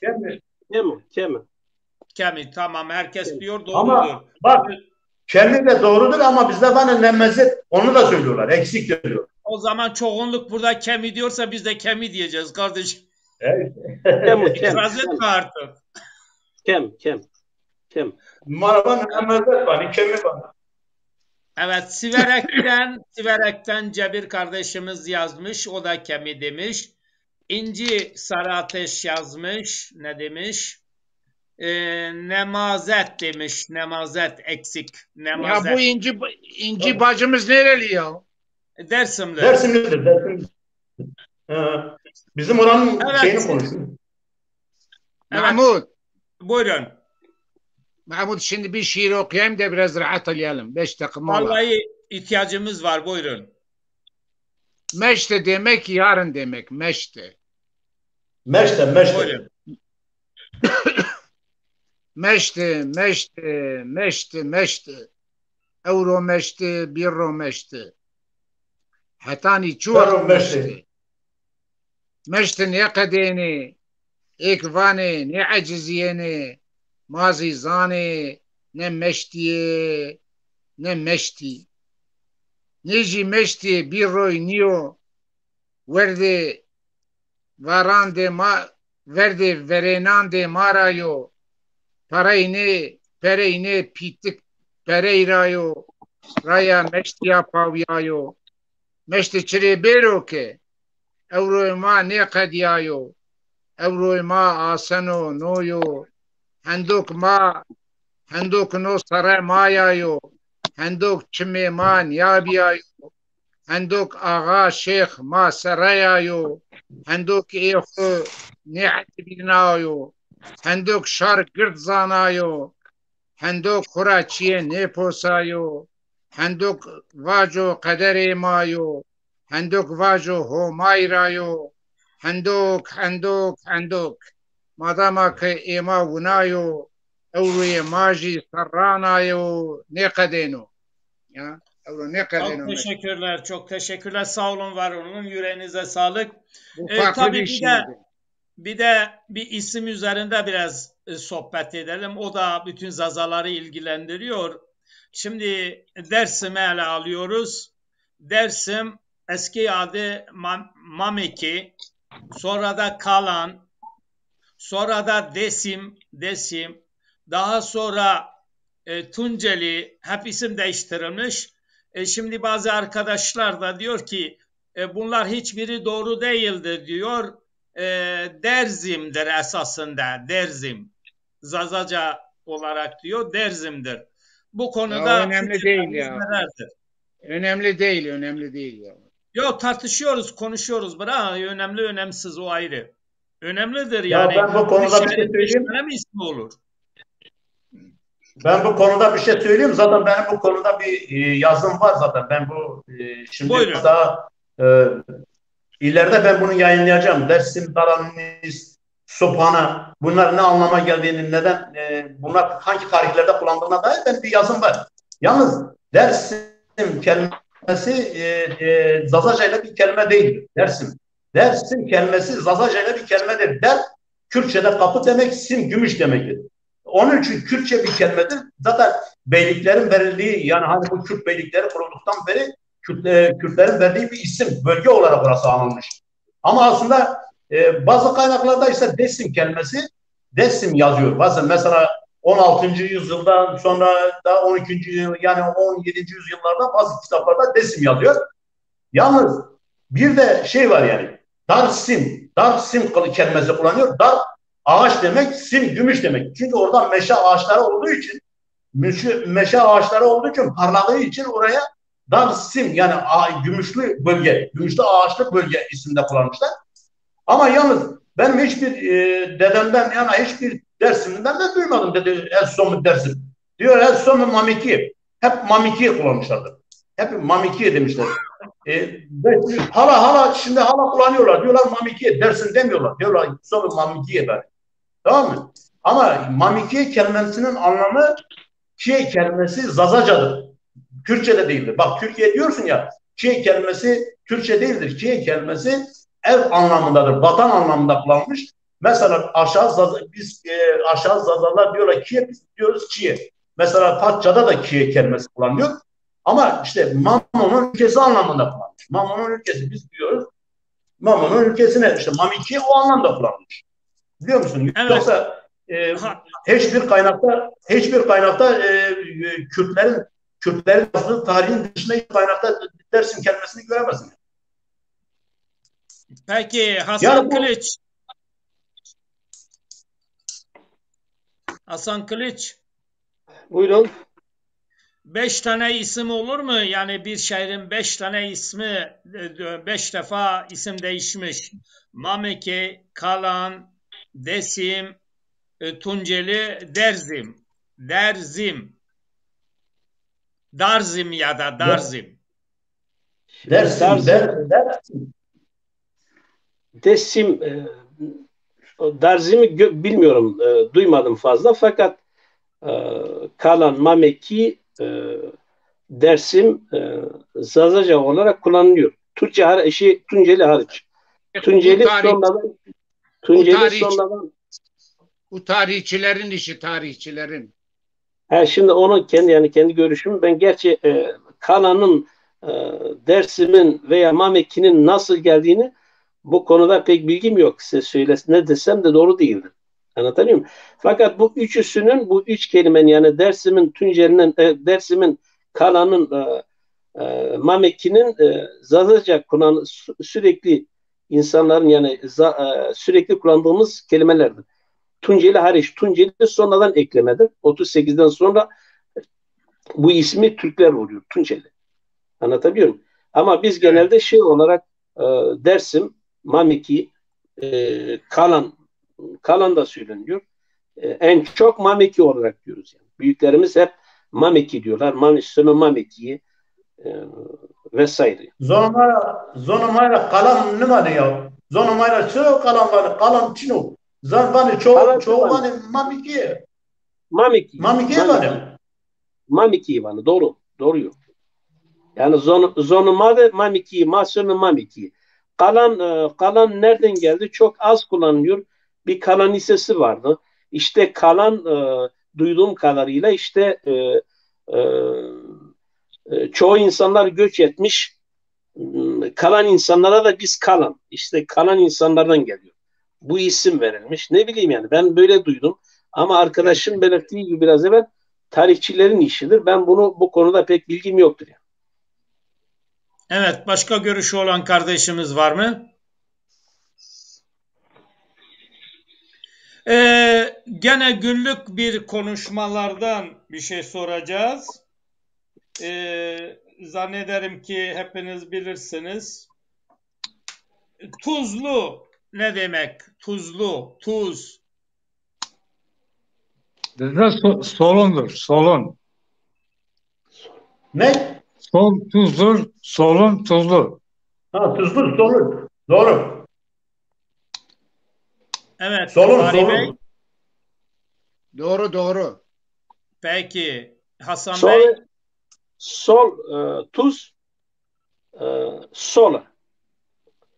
Tuzlu, Tamam. solunu. Tuzlu, dikkatinizi çekerim. Tuz, sole. Tuzlu, solune. Evet, seyircilerimizden bekliyoruz. Bunları aslında, sözünüzü kesmeyeyim, aslında bunları açık belirtsek daha iyi olur yani. Anlatabiliyor muyum? Şimdi buyurun. Hep aynı şeyden konuşuyoruz. Farklarını göstersek daha iyi olur yani. Sol. Şimdi, bir isimdir. Sol. Sole. tamam. Tuz. Kısacası tuz. Tuzlu denildiği zaman solun.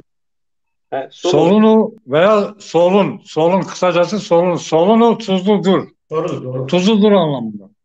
Ama solun tuzlu anlamını taşır. Örneğin tuz atmak. Anlatabiliyor muyum? Veya tuz attım. Yani bunlar önemliyse bunlara fazla değinmeyelim. Arkadaşın takip ederim arkadaş. Ya çok geniş, bunlar çok geniş. Yani bir dil öyle, tamam, bu başta tamam, böyle kelime şey yapmak güzel bir şeydir aslında. Bu tek kelime öğrenmek değil. Bunları genişletmek güzeldir. Bu çok önemlidir yani. Örneğin bir tuzlamak. Tuzlamak bir fiildir. Anlatabiliyor muyum? Evet. Bilmiyorum, sesim geliyor mu, gelmiyor mu? Sesiniz kesildi. Geliyor, güzel geliyor. Sesiniz güzeldir, hiç sorun yoktur. Tuzlamak örneğin. Şimdi yani bir kelimeye değiniyorsunuz. Tuz güzel bir şeydir. Sole. Tuzlu. Solune. Bir de tuzlamak. Tuzlamak nedir peki? Ya bu kadar detaylı yok. Şimdi ne diyorum? Smara savan, yani Brown vara savan. Na zof önemli ya yani. Yani ma kesikeme zonuhu kesikeme ma zonuhu nu zoneme. Yani ma zonuhu sadece pratikte kesikordu. Hem pratikte kesikeme ama aslında tam olarak gramer olarak dilimizi bilmiyoruz. Ya tuzlamak solkerdendir. Solkerden. He? Doğru. Solkerden. Raşt. Sole kerdene. Vara. Bu çok önemli. Bu bir fiildir. Sole kerdene. Sole Evet, kerdene. Mehmet Akdeniz kardeşimiz hoş geldiniz. O da yayınımıza katılıyor. Diyor ki tuzlu demek solin. Solin. Tuzlu demek. Hoş gelmişsin Mehmet Bey. Binali Çelik kardeşimiz var. O ne demiş? O da yayınımıza iştirak ediyor. Binali Çelik dolu ücret maaş demiş. O önceki terimlere tabii şey yapmış. Dolu demiş. Cuma Bey sol kere demiş. Sol kere tuzlu. Sol kere.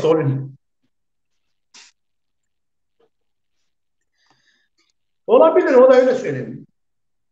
Peki, çok güzel. Evet, sizden birer tane kelime, hangi kelimeye cevap arıyorsunuz? Fahri Bey, Metin Daşkın, Hasan Kılıç, Hıdır Bey. Şimdi bu şeye kusura bakmayın, tekrar buna değineceğim. Buyurun. Aslında bu sol yani tuzdan bahsettik. Bu tuzu iyi tanımak için yani bunun asıl zeminine, temeline değinmek için o zaman diyelim ki kalsiyum klorür. Kalsiyum klorür. Tuz. Temeli odur işte. No, tuzun temeli tamam sole. Sole. Bu tuzdur. Bu kelimedir. Bu bir kelimedir. Anlatabiliyor muyum? Bu tamam, bunu kabul ediyoruz. Ama bunun fili nedir? Yani bunun öz fili nedir? Yani biraz evvel arkadaş ne dedi? Sole kerdane. Aslında o değildir. Sole kerdane. Filin, ben bir şey söyleyeyim. O bazı eşyalarda fil olmaz. Yani sen o eşyalarda fil atıyorsun ama öyle değil. Yani sol şey çekilmez yani. Solda fil çekilmez. O yanlıştır. Mesela solda fil kerdene. Ben mesela şöyle diyorsun. Mesela ben şöyle diyorsun. Ben tuzladım. Sen tuzladın. O tuzladı. Biz tuzladık. Şimdi dikkatini çekerim. Arkadaşın dediği tamam bir kelimedir. Arkadaş doğru konuşuyor. Tuz. Sol bir kelimedir. Doğrudur. Ama bunun fiili nedir? Örnek vereyim ben sana. Kerdane. Kerdane yapmak demektir. Kerdane yapmak demektir. Hasan kardeş, tuzlamak ya dur. Bu isimdir, isim. Sol isimdir. İsmin fiili çekilmez. Doğru söylüyorsun. Ben size ne dedim? Ben size ne diyorum? Dediğiniz doğrudur. Tuz bir kelimedir. Ama bunun fil çekimi nedir? Yani örneğin ben bir dakika. Şimdi biz karşılıklı dinlemesek anlayış olmaz. Karşılıklı dinlemesek anlayış olmaz. Şimdi ben size bir örnek vereyim. Yemek bir fiildir. Zona, yemek bir fiildir. Yiyorum. Anlatabiliyor muyum? Yemek, verdane bir kelimedir. Yemek bir fiildir. Filin çekimi nedir? Sen bir filin çekimini söylersen böyledir. Ez-von, tu-vena, o-onu, ma-vemi, sma-veni, i-veni. Bu filmin şimdiki zamanıdır. Şimdi tuzlamak bir fiildir. Aylan kaylan bitiyor. Tuzlamak, yemek, gitmek, gelmek, atmak, vurmak. Bunlar birer fiildir. Ama bunların çekimleri nedir? Bunların çekimleri nedir? Şimdi şimdi tuzdan bahsettik. Güzel. Tuz çok güzel. Ama bizi dinleyen bir insan böyle kelime şeyle anlamaz. Ama gerçekten eğer bir dili üretiyorsan onu grameriyle öğreteceksin ki karşındaki insan bunu anlasın. Şimdi tuz dedik, tuzlu, tuz Tuzun- dedik, tuzlu, tuz dedik, tuzlu dedik, tuz Tuzun dedik, tuzlu dedik. Tuzun Fakat grameri söyler misin? He? Tuzun grameri nedir? Senin gramer dediğin nedir? Sizin gramer dediğiniz nedir? Ne oluyor gramer? Yani Ergün biraz diyor ki tuzun filmini çek. Filmini çek. Tuzun bir grameri yoktur. Gramer dediğimiz fiillerin çekimidir. Gramer dediğimiz şimdiki zamandır, geçmiş zamandır, gelecek zamandır. Az geçmiş bunlardır. Film zaten grameri bilmeden sen bir dili konuşman mümkün değildir. Mümkün değil. Ya biz onu Anlatabiliyor muyum? Şimdi biz tuzdan bahsettik. Çok güzel. Tuz bir kelimedir. Anlatabiliyor muyum? Tuz. Tuzlu o da güzel fakat şimdi bunun fiili nedir? Fiili ise tuzlamaktır. Tuzlamak Zazacayla ne demektir? Yani tuzlamak Türkçedir. Örneğin Türkçesi budur. Bir tuzlamak. Solkerdendir ya. Bunun Tuzlamak, yani bazı kelimeler vardır. Tam anlam karşılığı Türkçenin- tam yoktur. Filin anlamı O her dilde var. Filin anlamı şu. Solker. Solker. No, Diyorsun Solker, yani tuzladı tuz mı? yaptım diyorsun. no. Solkerden. Evet. Bunun fiili Tamam. yani tuzun fiili. Yani tuzlamak solkerden. Es solukom, tuz solkena, o solkenu, mas solkemi, is solkemi. Ama tuz değildir. Bak dikkat et tuz değildir. Ama kerdenedir. Bak yapmaktır. Yani orada eylemek fil tuz Ya değil. yapmak Ama kerdenedir. Fil. Yapmak başka şeydir. Yapmak başka bir fiildir. Yapmak başkadır. Yapmak. Yapıyorum, yapıyorsun, yapıyor, yapıyoruz, yapıyorsunuz, yapıyorlar. Şimdiki zamanı gösteriyor. Yapıyorum, yapıyorum. Şimdiki zamanda tek kişiyi gösteriyor. Yapmak bir fiildir. Bu fiil, bu çok önemlidir. Şimdi tuz aynı şekilde geliyor. Tuzlamak. Solu kerdane. Solu kerdane. Kerdayan der, solkerden. Ou alors solkerden, okey. Ou alors solkerden. Ama eğer mantıklı bakarsan verdane, yemek. Verdane. Kesikerdane, konuşmak. Şimdi hocam tamam doğru da şimdi bazı kelimelerin gerçekten dillerde tam olarak anlaşılan karşılığı yoktur. Yani bunun Bunlar böyle o kadar zaten ince detayına falan gelecek olursak uzun sürer. Evet. Mesela Yasin Turgut Bey siz de hoş geldiniz. tam onu ifade edecek kelimeler yok. Mesela Türkçe'de ben şeyi bulamadım. Mesela yani Zazaca karşılığı Türkçe'de bulamadım. Mesela davar için mesela diyelim işte davar melbiyo. Manga melbi. Bunun Türkçe karşılığı yok. nasıl pardon da var anlamadım. Mesela diyelim yani manga melbiya. Ne demektir bunun Türkçesi? Türkçe karşılığını bulamadım. Ne yapsam bulamadım. Yok. Yani bazen melbiya. olabilir. Bazen bazı dillerde kullandığımız bazı şeyler diğer başka dillerde yok olabilir. Ona katılıyorum. Yani bu işte evet yani bizim dilde de illaki vardır yani o kadar. Ama bugün siz kendi Türkçeyi bir örnek alın kendinize. Hani Türkçe ile okula gitmişsiniz. Normaldir siz Zazaca'yla. Şimdi Zazaca'yı pratikte konuşuyoruz. Yani biz pratikte öğrenmişiz. Zazaca'nın gramerini bilmiyoruz. Fakat Türkçenin gramerini kendimize yahut da Fransızca yahut da İngilizce gramerini kendimize örnek alıp Zazaca'yı çözebiliriz. Hasan kardeş Allah için ya. Ya sanki Zazaca okullar açılmış. Sanki Zazaca televizyonlar yayında. Sanki okullarda Zazaca ders veriliyor da biz gramerini öğreniyoruz. Bizim halkımız bildiği Zazaca'yı unutuyor Keko. Biz ne grameri? Sol mesele. Demek Bir dakika müsaade et. Bizim birbirimizi anlamamızı bak biz şimdi Türkçe konuşuyoruz. Zazaca konuşamıyoruz. Biz hala konuşmayı... Qasibete zorlama qasibete. Zorlama qasibete. Ya benle sen meselesi değil. Bizim halk dilini unutmuş. Şu anda Zazaların %10'u ancak Zazaca konuşabiliyor. %10'u. Onun için... Şimdi biz mesela... Şimdi ben kardeşime ne diyeceğim? Size tabii ne diyorum bak. dil bilgisi biraz Burada bilgisi. Hasan Bırak'la bir dakikasını diyor. Ben çıkıyorum ya. Ya kusura bakmayın bir Hasan kişi Bırak. oldu. Yani Hasan Bırak. Dinliyorum. benim Hasan karnım Bırak. aç. Benim Dinliyorum. karnım, ben gelmişim lokantaya bir ekmek yiyeyim, bir çorba içeyim. Sen diyorsun bizde Adana var, köfte var, içli köfte var, döner var, şiş var, bilmem ne var, ne var. Hayran içim ha ya. Sen ne yapıyorsun Babi'min o ya? Biz karnımız aç, biz dilimizi mi öğrenmeye çalışıyoruz?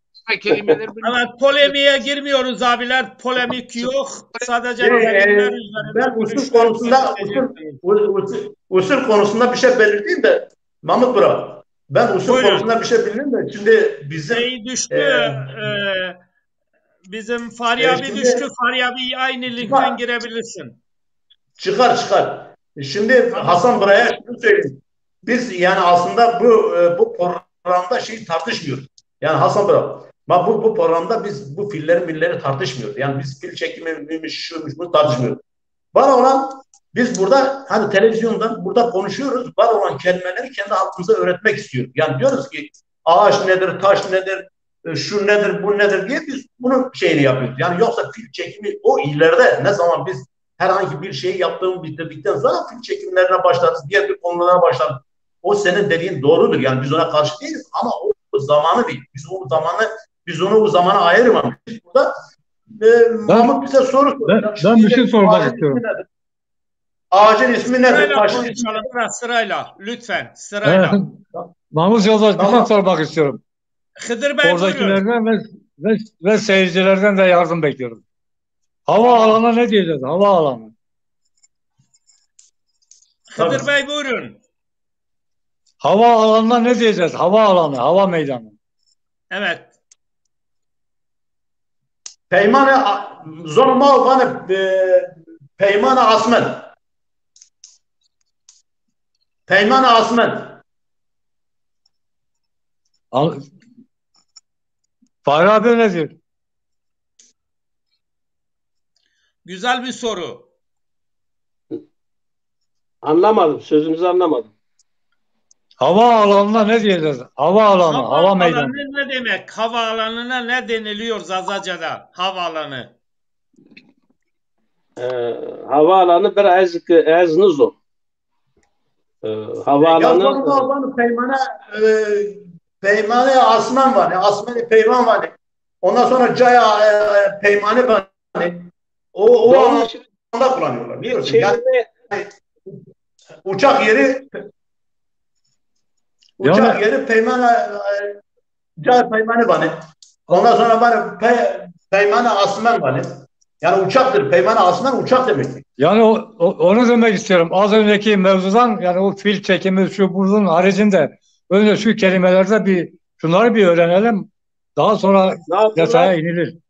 Bu bir şimdi Doğru sana katılıyorum. Sizin bu söylediğiniz bir kelimedir. Evet. Kelimedir. Bu fil, millen, zamirden hiçbir alakası yok bunlar. Evet. Doğru. Zaten yani bu bir kelimedir. Anlatabiliyor muyum? Bu bir kelimedir. Önce acil olan bunları bir şey yapalım, toparlayalım, netleştirelim. Bir dakika ben bir soru sorayım. Mürüt sıkı, mürüt. He? Çık. Mürüt sıkı. Mürüt. Adam çıktır mürütü vardır. O mürüt sıkı. Ya biraz vengi tu runniyonu kusurlanamadı ezne esno. Mürüt sıkı, mürüt. Metin Bey yerine ben sorayım size. Metin Bey diyor ki yani tarikatların bağlı insanlar var. Bu mürit ne demek Zazaca'da? Mürit bilmiyorum. Mürit çiko. Mürit nuzon mürit. Peki teşekkürler. Zanıma bana toluk. Ya Hıdır Bey'in bir sorusu vardı arada kaynadı. Ya hava alanına ne denilir? Seyircilerimizden de şeyi vardı. Seyircilerden de iştirak vardı. Onu tekrar hani daldan dala kaçmayalım. Bakalım Turgut Zaza ne diyor havaalanı için? Yasin Turgut Zaza demiş. Civon Hevuya havaalanı bu şekilde diyor Zazaca. Öyle değil. Civan Kürtçedir ya. Efendime Kürtçe söyleyeyim. Meydan. Meydana tiyari. Bizde aynen de budur. Meydana tiyari. Tayra. Evet. Meydana tayra. En uygunu budur. Meydana tayra. Ya Türkçedir hepsinin. Meydan tayar dedin. Türkçe anlamda söylüyorsun. Meydana tayra Zazacadır. Öyle deme. Niye öyle diyorsun? Meydan. Evet. Meydan tayra. Cevap da Binali Çelik'ten gelmiş Metin Daşkın'a. Mürit'in anlamı taliptir. Tolup. Maraban tolup. Peki. Talip değil. Tolup. Arkadaş öyle yazmış. Bir şiir alabiliriz tekrar. Bir Fatima bir şiirim vardı Zazaca.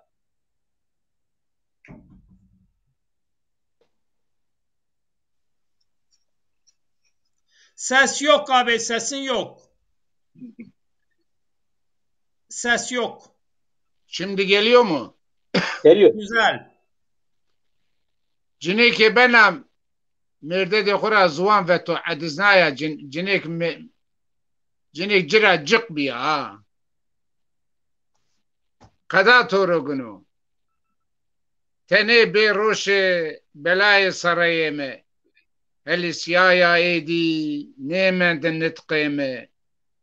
Roje to pers nekert neva cineki zarri ravana kada torogunu. Çağa to ez vaşta biya xuviri çiçi u çiçi vate sond verde mire zarri ra hes kerde biye kelgiri vistanay hala kada torogunu. Roja ke veyv biya u to ez arda saata ke şoşbani ma tenya verda bi kerme gande me usula verda zarida kulla vana kada torogunu. Dawni ride mira mekevu duri ez verda derdane to vistri kişta mira şine koti seşori miçi qiyaya şo kada torogunu. Sekero cinek da zarriya. Tamam. Sen iyi bir Hıdır'ı mı? Abi zıvaneti uzariyatı hoş bu. Yüreğine sağlık, sağ olasın. Evet.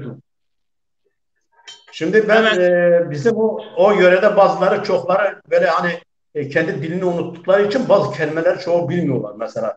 Mesela çoğu bilmediği için ben burada bir tane daha söyleyeyim. Mesela semak nedir?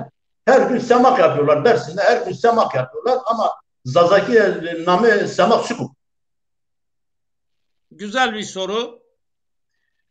Her gün semak yapıyorlar. Zonama semak Türkçedir. Ama zonama suku semak. Evet. Cevap arkadaşlarımızdan. Bu Siverek'te semak yok ya. Metin Hoca'nın dediği semak dediği şu dönülen şey yani diyor. Semak dönüyorlar o mu? Evet. Aynen. Devran. Zonusuna devran var. Hıdır maneyi ne zane? Hıdır Hametçi ma zane. Zonuma van itikatı zikir. İtikatı zikir. Semak itikatı zikir. Birayem Aleviye ma keni. He Alevi keni ya. İtikatı zikir semak o. Smara vane itikatı Hele önce şu havaalanını bir netleştirin hele. Tamam. Evet, havaalanına bir terim bulun. Avesta'dan kelimeler çoktur Avesta'dan. Bu konuda bilgisi olan paylaşsın burada. Evet Yavuz Baki hoş geldiniz. Herkese merhabalar. Yayına konuk olan ve programı takip eden tüm dostlarımıza selamlar, sevgiler demiş. Biz de sana sevgi, saygı gönderiyoruz güzel kardeşim. Evet, havaalanı ne demekti? Bu konuya biraz daha fikir geliştirin. Zazaca havaalanı nedir? Bir kere Zazaca uçak nedir? Uçak. Uçak ne? Tayra. Boşver havalandı. Evet, seyircilerden destek bekliyoruz. Uçak teyyaradır, teyyare. Tayra. Teyyare eskidendir. Türkçedir. Osmanlıcadan. Yani uçak Türkçedir. Teyyare bence Arapçadır. Yani Arapça, Zazaca değil ama bu tabii yani hepsinin Türkçe olması şart yok. Uçağı Zazalar icat etseydi isim takardık ama uçağı Zazalar icat etmedi. Aynen. Cevap. Tayra olarak Ya baba, Tayra olarak ben şimdi bu Asya ülkelerinin çoğu, mesela İran, Afganistan, Beluçe o gibi şeylerde hep herkes orada peyman diyorlar. Peyman diyorlar. Çünkü biz o yörede geldiğimiz için %99'u bizim dilimizde de peyman olarak geçmiş. Biliyor musun?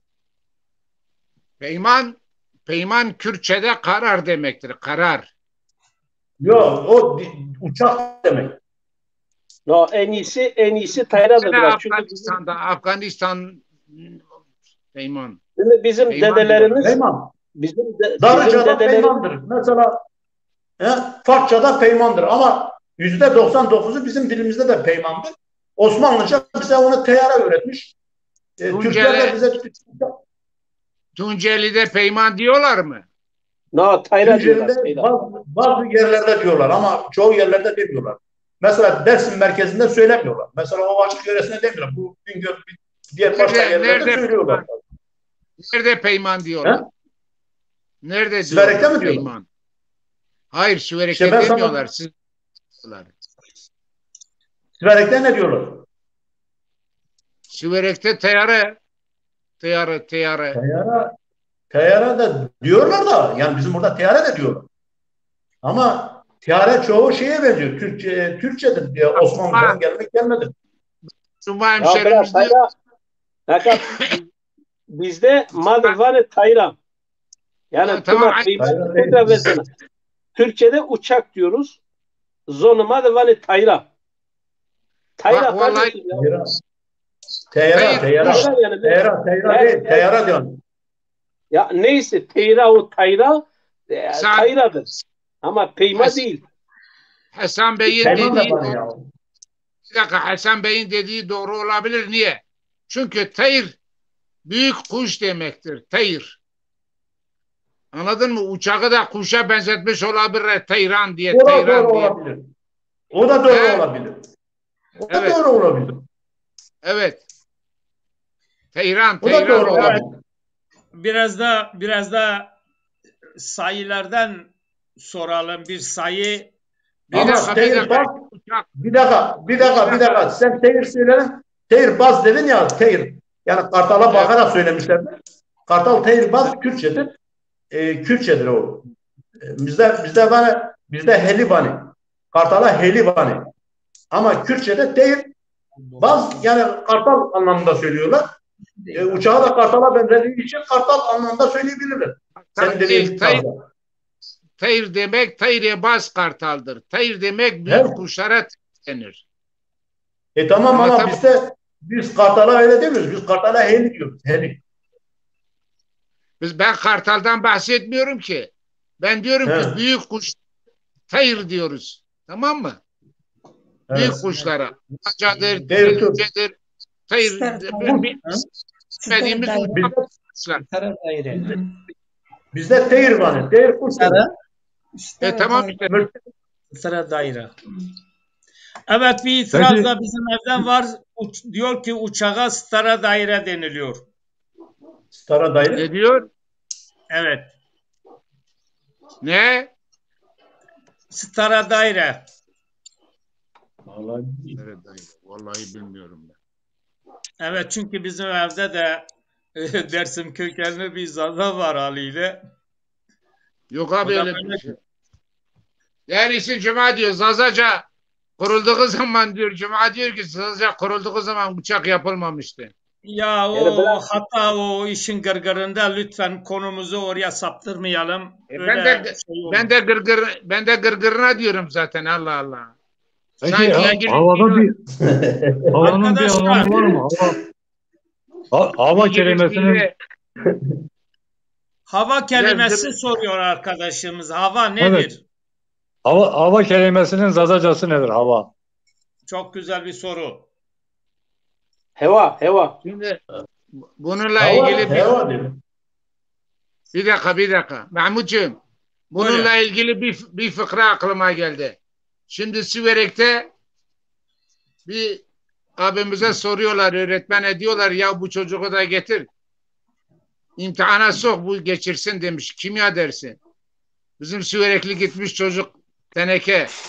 Demiş hocam buyurun. La demiş sana bir soru soracağım. Nedir demiş. Söyle bakalım hava nedir hava? Çocuk düşünmüş demiş kim bilir baba. Anladın mı? Oldu bu hava nedir? Evet. Hava. Hava havadır. Aynı değil mi? Ayağına. Ayağına bana, ayağına. Ayam o hava durumu tamam ayam. Ayam senin o. Bize öyle der. Ayam senin o. Yani hava ama evet. Hava yani normal ağzımız hava diyelim. Veya işte havada Evet. yani. Ayet sütürü bana. Ayet senen o bana. Biliyor musun? Yani bize hava durumuna ayam derler. Ayam senin o. Hava işte hava durumu. Hava. Yani ayam mıdır? Hava da işte yani onu öğrenmek istiyoruz. Yani kelime olarak aynı mı? Ayam mı? Ayam senin o. Hava durumu yani. Hava durumuyla ilgili. Hayır. Ayam çiçozani. Ayam demek hava güneşlidir. Yağmur yok demektir. Havanın işte şeklidir o. Hava durumuyla Anladın ilgili. mı? İşte Hava durumuyla ilgili bir şey. O havanın şeklidir. Hava demek değildir. Ben de onu diyorum abi. Yo. Onu diyorum. Mesela sen diyorsun güneşli mi diyorsun? Hayır ayam o. Bugün yani yağmur yok, bulut yok. Ayamdır. Açıktır. Hava açıktır. Hava açıktır. Mesela Açıktır. Yo bana ayağını sütürün. Mesela sen diyorsun şiliye sepeliyor bana. Şiliye sepeliyor. Diyorsun yağmurlu bulut. Yağmur siliyor. Hava yağar o. Hava yağmurlu çamurludur diyorsun. Şili Çinyatse ayam o ayam. Ya sorarlar ayam senin o. Güzel ayam senin o. Temizse ayam baba ayağındır ayağın. Yani bu çoğu yerlerde de söyleniyor yani. Demin bir arkadaşımız uzun bir yazı yazmıştı. Diyor ki kelimeler okudunuz mu siz de? Ekrana çıktı. Okuduk, buyurun. Diyor ki bir Zazaca sözlük hazırlansın. Zazaca sözlükler epey var, arkadaşlar çıkarmışlar, dil bilimci arkadaşlarımız. Tabi yani en az 5-10 tane Zazaca sözlük var. Anlatabildim mi? Yani onun için vardır, yayınlar vardır yani. Binali Çelik. Paka havanın çok açık olması. Pakeya. Tabii pakiye. Ya ayağına pakiye bana. Ya öyle de derler. Ayam tiyah mesela hevrayina. Yani bulutludur. Ayam pako. Evet. Hava yani meteorolojik olayla ilgili. Fakat benim demek istediğim havayla ilgili yani kelime aynı hava olarak mı kullanılıyor? Hava değil ya, ayağıdır.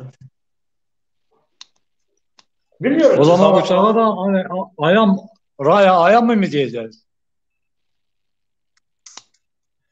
Evet, havanın bulutlu olması. Havanın bulutlu olması ayam hevrayina. Hevraiya. Evet. Hevraiya.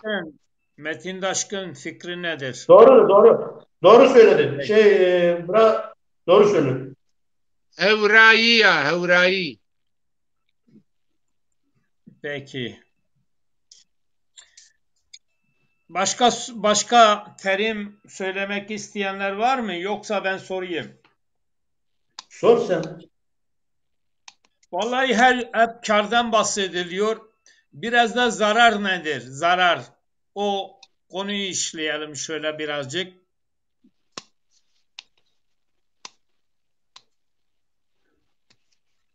Zarar. Zarar bize zarardır. Zarar değil, zarar diye geçer.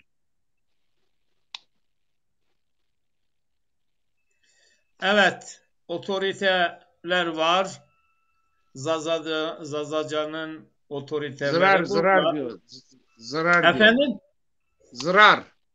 Zarar. Mantıklı, evet. Zarar.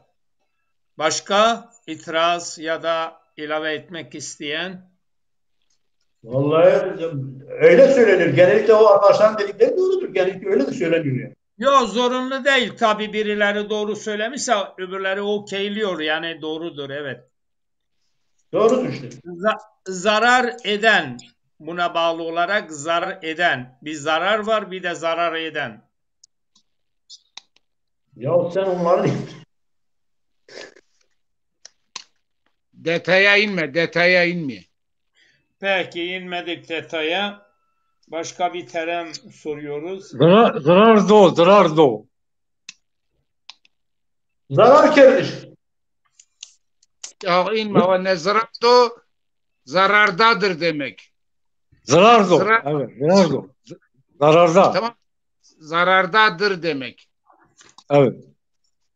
Peki Evet efendim. Mahmut. Evet Mahmut Bey. Evet, soruyoruz. Yağ nedir? Yağ. Torak var, bir de Tamam. yağ soralım. Rovandır, Evet, Ya rovan. Ron. Evet, başka Metin Bey, yağ nedir? Ron. Evet, Hasan Kılıç, Rum. Hıdır Çeliker, Ron ya. Ron değil. Rovan. Ruan. Evet, sözlükte de Ruan geçiyor. O Siverek Diyarbakır tarafında söyleniyor ama bizim orada bana Ron. Doğrudur Evet. yani. O da doğrudur da. Run torak, evet, run torak. Peynir, yağ. Ya Ron. Bizim orada dorak çökelik demek. Yok, torak da diyorlar buna. Yok ya çökelik diyorlar. Torak çökelik. Hayır, Mesut Hoca çökelek Türkçenin ta kendisi ya. Yok. Çökeliktir ama bizde Ron torak dediğinde yat çökelik demek. Hayır, çökelek toraktır. Torak, evet, torak. Doğrudur. Ben de onu söyledim.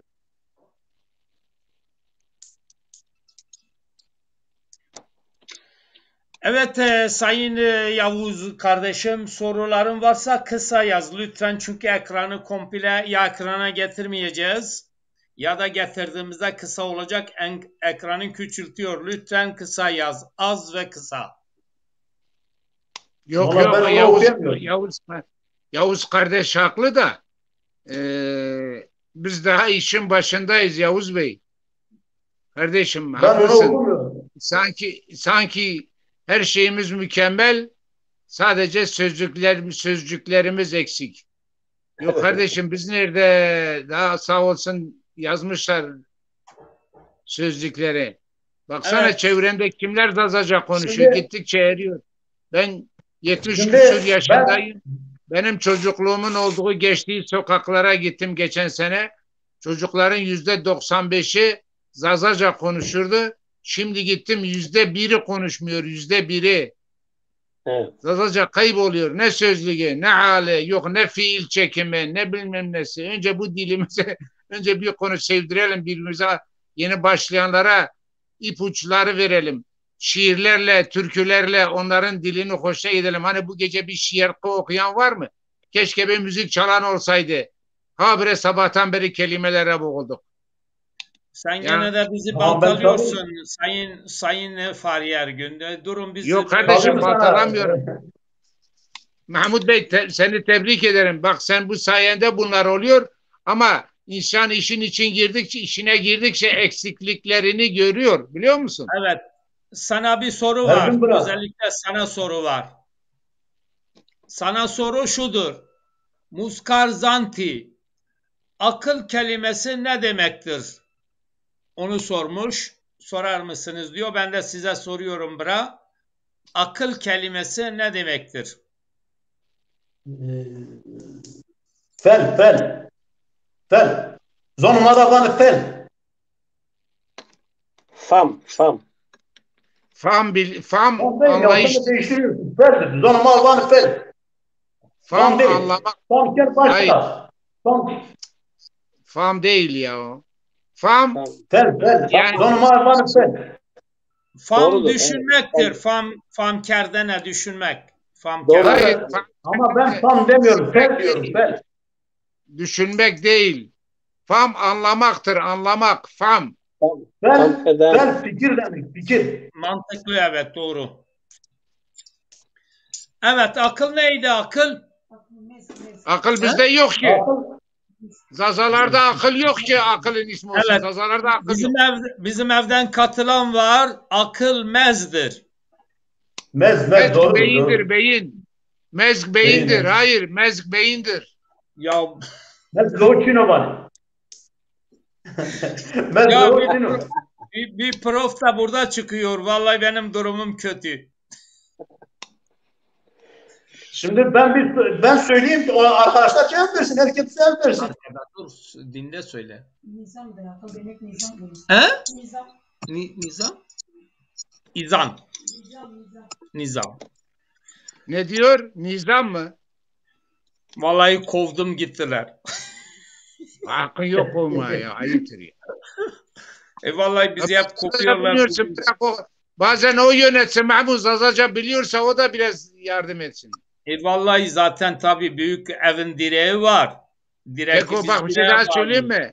Bak Mahmut Bey. Allah vekil hanımlar bu işe el atsa var ya muhteşem olur ha. Vallahi Muhteşem çok güzel olur. olur. Yakından bir bacımız var. Sokak röportajları yapacak. Bu yayınlara da katılacak.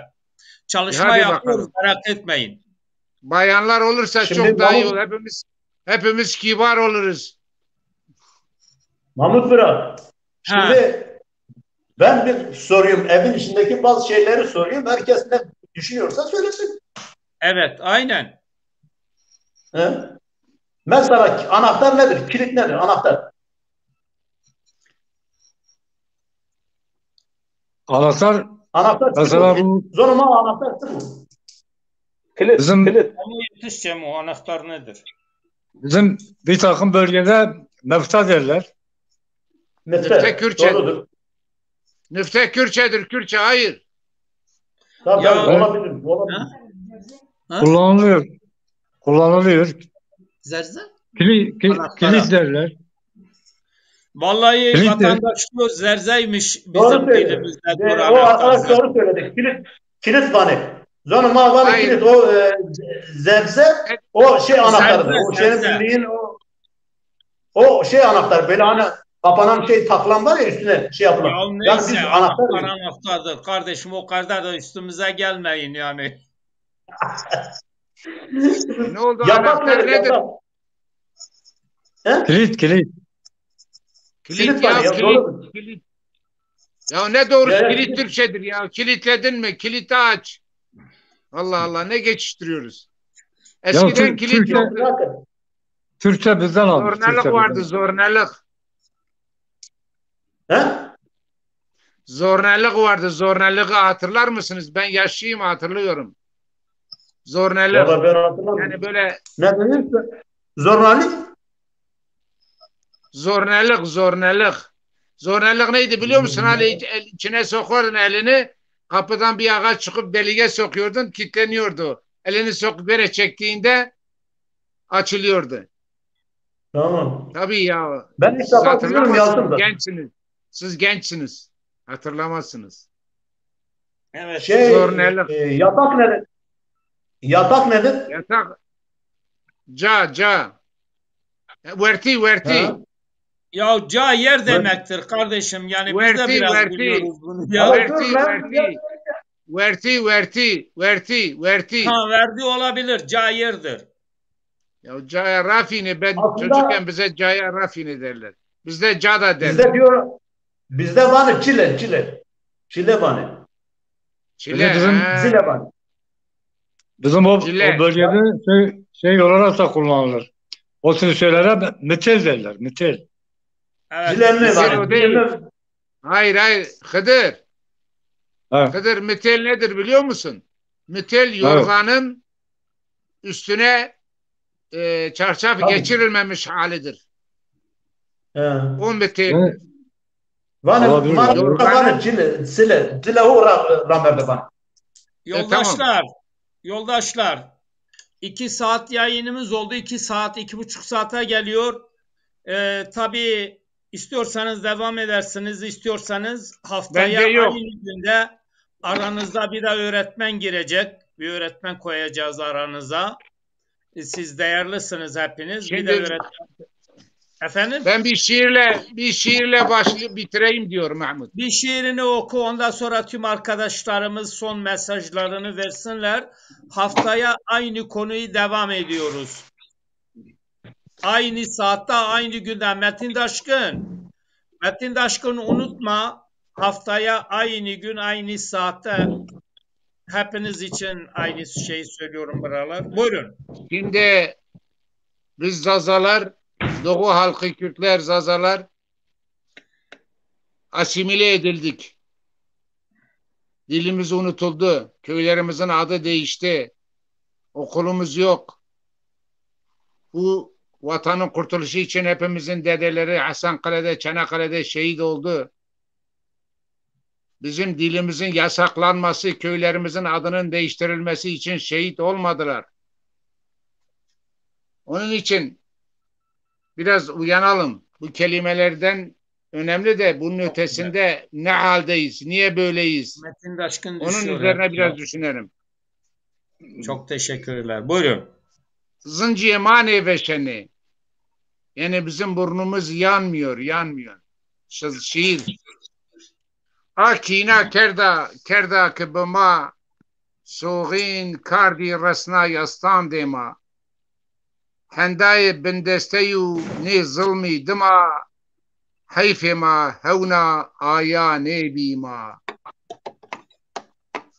Rund raka ose kes aya beno.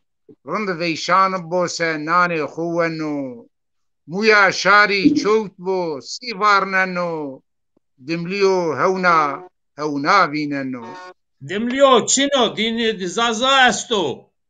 Çire ne vino ke hemeçi raydo. Keso bekaru veyşan nemendo. Koruci hemen cezaya xu verdo. Kago nemend cokare hevndemendo. Kerbara nezana eza savana. Derbeta qana fena divana. Oyo çahalde. Korbiyo zana. Hevne benamuse çire dama. Vakto ke hevni ra aya beno. Tersara kuşoşme ne veyneno.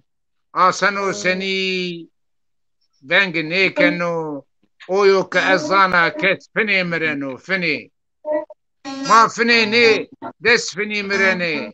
Duzanda Türkan de helisiyene. Name ma ne dane ne sanasne ne.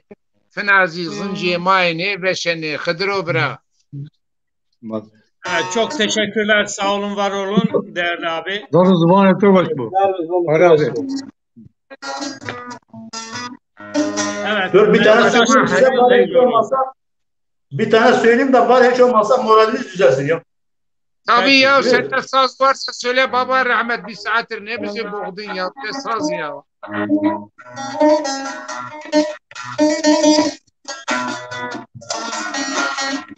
Allah iman keyif neydi o sazın sesi kesik geliyor. Ya çok çaldı mı hızlı bu sefer de şeyde ses başka çıkıyor. Ya senin şeyin ona ayarlı değil telefonun. Buyurun. Biz bu haldeyiz. Zücemeraya navak vakti beraber sizime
Bir de ağamdan çaldır da bitsin. Ağamdan çaldır bitsin. Ağam? Efendim? Ağam Aslan parçasından bir tane çaldır bitsin. Dur Güzel bir şey. bakalım hemen repertuara bakalım. Sırayla son mesajlarınızı bekliyoruz Hıdır Bey. Son mesajın Ali Hasan Kılıç, Fahri abi. Son mesajlarınızı alalım. Çok teşekkürler Metin Yoldaş. Sağ olasın, sağ olasın. Size sağ olun. Ben Ya sesim şunu söylemek iyi istiyorum geldi. son mesajlar olarak. Sesim iyi geldi. Sağ ol. Ağzına sağlık. Sağ olasın. Şunu söylemek istiyorum. Belki sizlerin yanında bunu söylemek biraz abes olacak ama yani eğer bir halkın dili yoksa yani kendisi hiç yoktur zaten. Onun için öncelikle şu dilimizi bir toparlamamız gerekiyor. Yani dil bilimcilerin söylemine göre diller birçok şey olarak coğrafi yapıya göre şekilleniyor. Elbette ki değişik kavramlar, kelimeler vardır. Ama işte bunun üzerine çalışma yaparak bunu toparlamak bence en önceki görevimiz olmalı. Bunlar olacaktır. Böyle geçen hafta Metin Hoca'nın söylediği gibi kolektif bir çalışma olursa tabii ki daha başarılı, daha hızlı olacak. Bunun için çaba gösterenlere yine teşekkür ediyoruz. İnşallah göstereceklerdir. Bu şekilde yolumuza devam edeceğiz. Elimizden geldiği kadar ne katkı sunabileceksek biz de kararınca işte böyle katılıp da şey yapacağız. Yoksa herhangi bir gramer olsun, bilmem fiil olsun o tür konular yani benim kendi şahsi konum değil. Çünkü o hocaların işi. Onun için şunu söylemek istiyorum. Yine herkese hayırlı geceler diliyorum. Çalışmalarında, emeklerine, ellerine sağlık.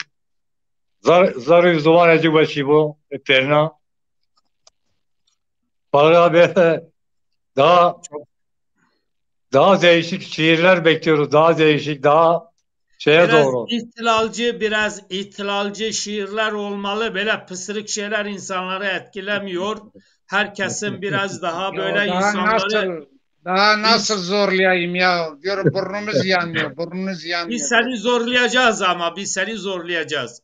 Evet, Sağ Hasan olsun. Çelik son mesajını alayım. Ondan sonra Farik abi, son programımızın sonuna geldik. Ömer Faruk Ersöz, Cemile Karadağ, Sabahattin Turgut, Mehmet Can Polat. Siz de hoş geldiniz ama yayınımızın sonuna geldik. Yayınımızı istiyorsanız videoyu izleyebilirsiniz. Sizi hepinize selamlar. Evet, son mesaj Hasan. Şunu bitireyim de sonra hocam müsaade ederse Buyurun. şu arada kalan kelimeleri bırakmayalım. Yani bunu başka programda da olsa bir neticeye bağlanıp da bir karara bağlamamız gerekiyor ki bir ilerleme olsun diye söylemek istiyorum. Herkese iyi akşamlar diliyorum, iyi geceler diliyorum. Çok teşekkür ediyorum. Sağ olun, var olun. Evet, Hasan Kılıç son mesajını alıyoruz. Öncelikle hepinize teşekkür ederim. Gerçekten burada yaptığınız büyük bir fedakarlıktır. Yani büyük bir çalışmalarınız güzel bir şeydir. Bu konuda gerçekten fazla katılamıyorum. Ya anladığım kadarıyla yani bir dil aramızdaki arkadaşlarla konuştuğumuz zaman biraz kelime farklılığı vardır. Ama gene de şey değildir. Yani gene bunun kötü bir tarafı yoktur. Bunu ilerletmek için sürekli konuşmak gerekiyor, tartışmak gerekiyor. Dile getirmek gerekiyor. Ne bileyim bilen tarihçi arkadaşlarımız varsa sözlük yapmaları gerekiyor. Bu çalışmalar iyidir. Yani bir dilimiz anladığım kadarıyla yavaş yavaş gittikçe bitiyor. Gerçekten çok üzücü bir olaydı. Bugün kendime baktığım zaman, arkadaşları dinlediğim zaman Zızıca'yı konuştuğumu biliyorum fakat birçok kelimeyi unutmuşum. Arkadaşlar konuştukları zaman yavaş yavaş hatırlamaya çalışıyorum. Bu da çok bunu ilerletmek için yani dilimizin yaşaması için konuşmak gerekiyor, okumak gerekiyor, öğretmek gerekiyor. Benim söyleyeceğim budur. Ayrıca gerçekten sizleri tebrik ediyorum. Yani burada çalışmalarınız, direnmeniz güzel bir şeydir. Bakıyorum diretiyorsunuz, konuşturuyorsunuz, çağırıyorsunuz. İyi bir şeydir yani. Ben genellikle hepinize çok teşekkür ediyorum. Çalışmalarınız güzeldir. Böyle devam etmenizi istiyorum. Çok teşekkür ederim Metin Bey. Son sözünü alayım. Bizim abimiz düştü. Geldi. Tamam. Metin Bey seni dinleyelim.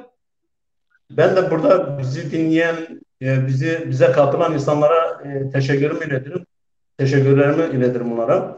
Ama yalnız bize daha çok kişi katılırsa bizim bu tartışmalarımıza, bizim bu söylediğimiz şeylere onlar da bizimle ortak olurlarsa, onlar da kendi bildiklerini bize yazar, orada bize anlatırlarsa biz de çok memnun oluruz. Yani biz istediğimiz zaten bu. Yani biz tek kişinin ağzından değil, 1000 kişinin ağzından duymak istiyoruz. Yani 1000 kişi de bize katılsa biz ondan memnunuz yani. Yani neden memnunuz? Çünkü hiç olmazsa kaybolan bir dilimiz, kültürümüz var. Biz bunları korumak için, yaşatmak için elimizde kimi yerlerde kim ne diyor, neyin nesi diyor, yan yana getirip bilmek, öğrenmek bizim en istediğimiz duygulardır. Bir de yani bizim dilimiz çok zengin bir dildir. Yani yalnız öyle basit bir dil değil. Yani bizim Zazaca çok zengin bir dildir. Yani eş anlamlı olan kelimeleri olan çoktur. Zıt anlamlı kelimeleri çoktur. Çeşitli farklı yerde söyleyen yani hani lehçe dedikleri az farklılıkları dedi. Bunlar da bizim dillerimiz. Yani bizim dilimizin kökenleridir. Şimdi biz bir dili bir tek noktada değil, bir dilimizi çok noktadan aramamız lazım. Yani şimdi nedir bir bakıyorsun Araplar bir ekmek diyor. Kopus diyor ama başka yerde başka çeşit ekmek isimler söylüyor. Yani ismi Arapçadır. Dikkat edin Arapçadır. Ama bizim dilimizde böyle olması güzel bir şeydir. Bizim ne kadar dilimizde farklı yani içimizde ne kadar kelimelerin farklı olması bizim dilimizin zenginliğidir. Yani biz bundan gücenmememiz lazım. Biz dilimizin zenginliğimizi toplamak zorundayız. Dilimizin zenginliğini toplarsak o zaman dilimizi yaratır. Ben buradan herkese sevgiyle ve saygılarımı iletirim ve kendilerine iyi geceler Bol şanslar dilerim kesin.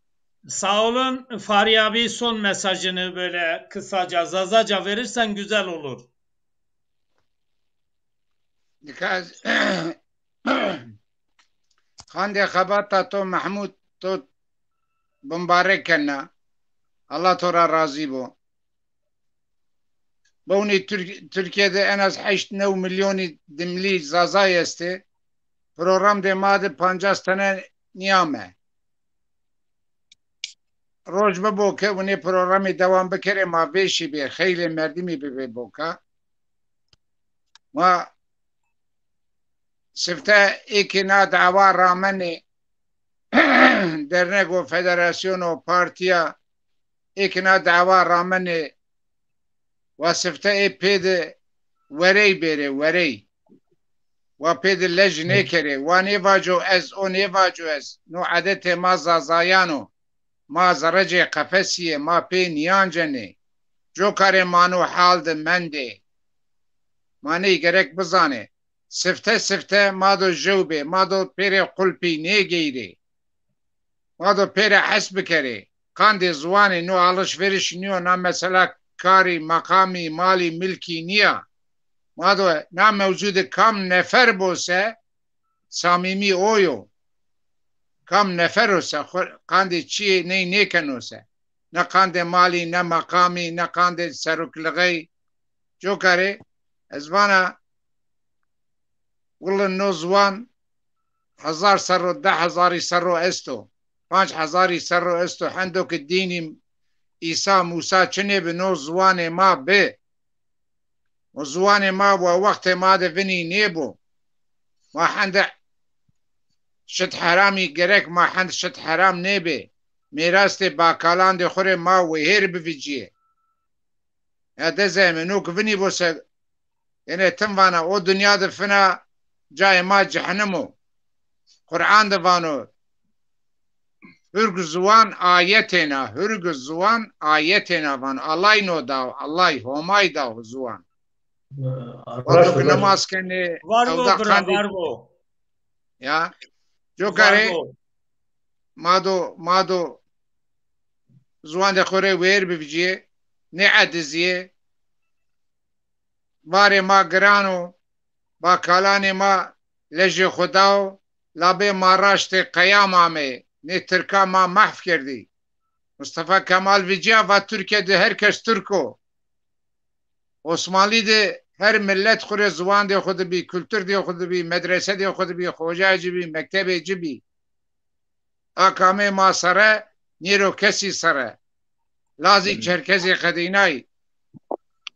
Kirda semaya khuberdane. İnşallah dimli mafya, peropya, brarina, demokrasi yoluyla, belej, besilah.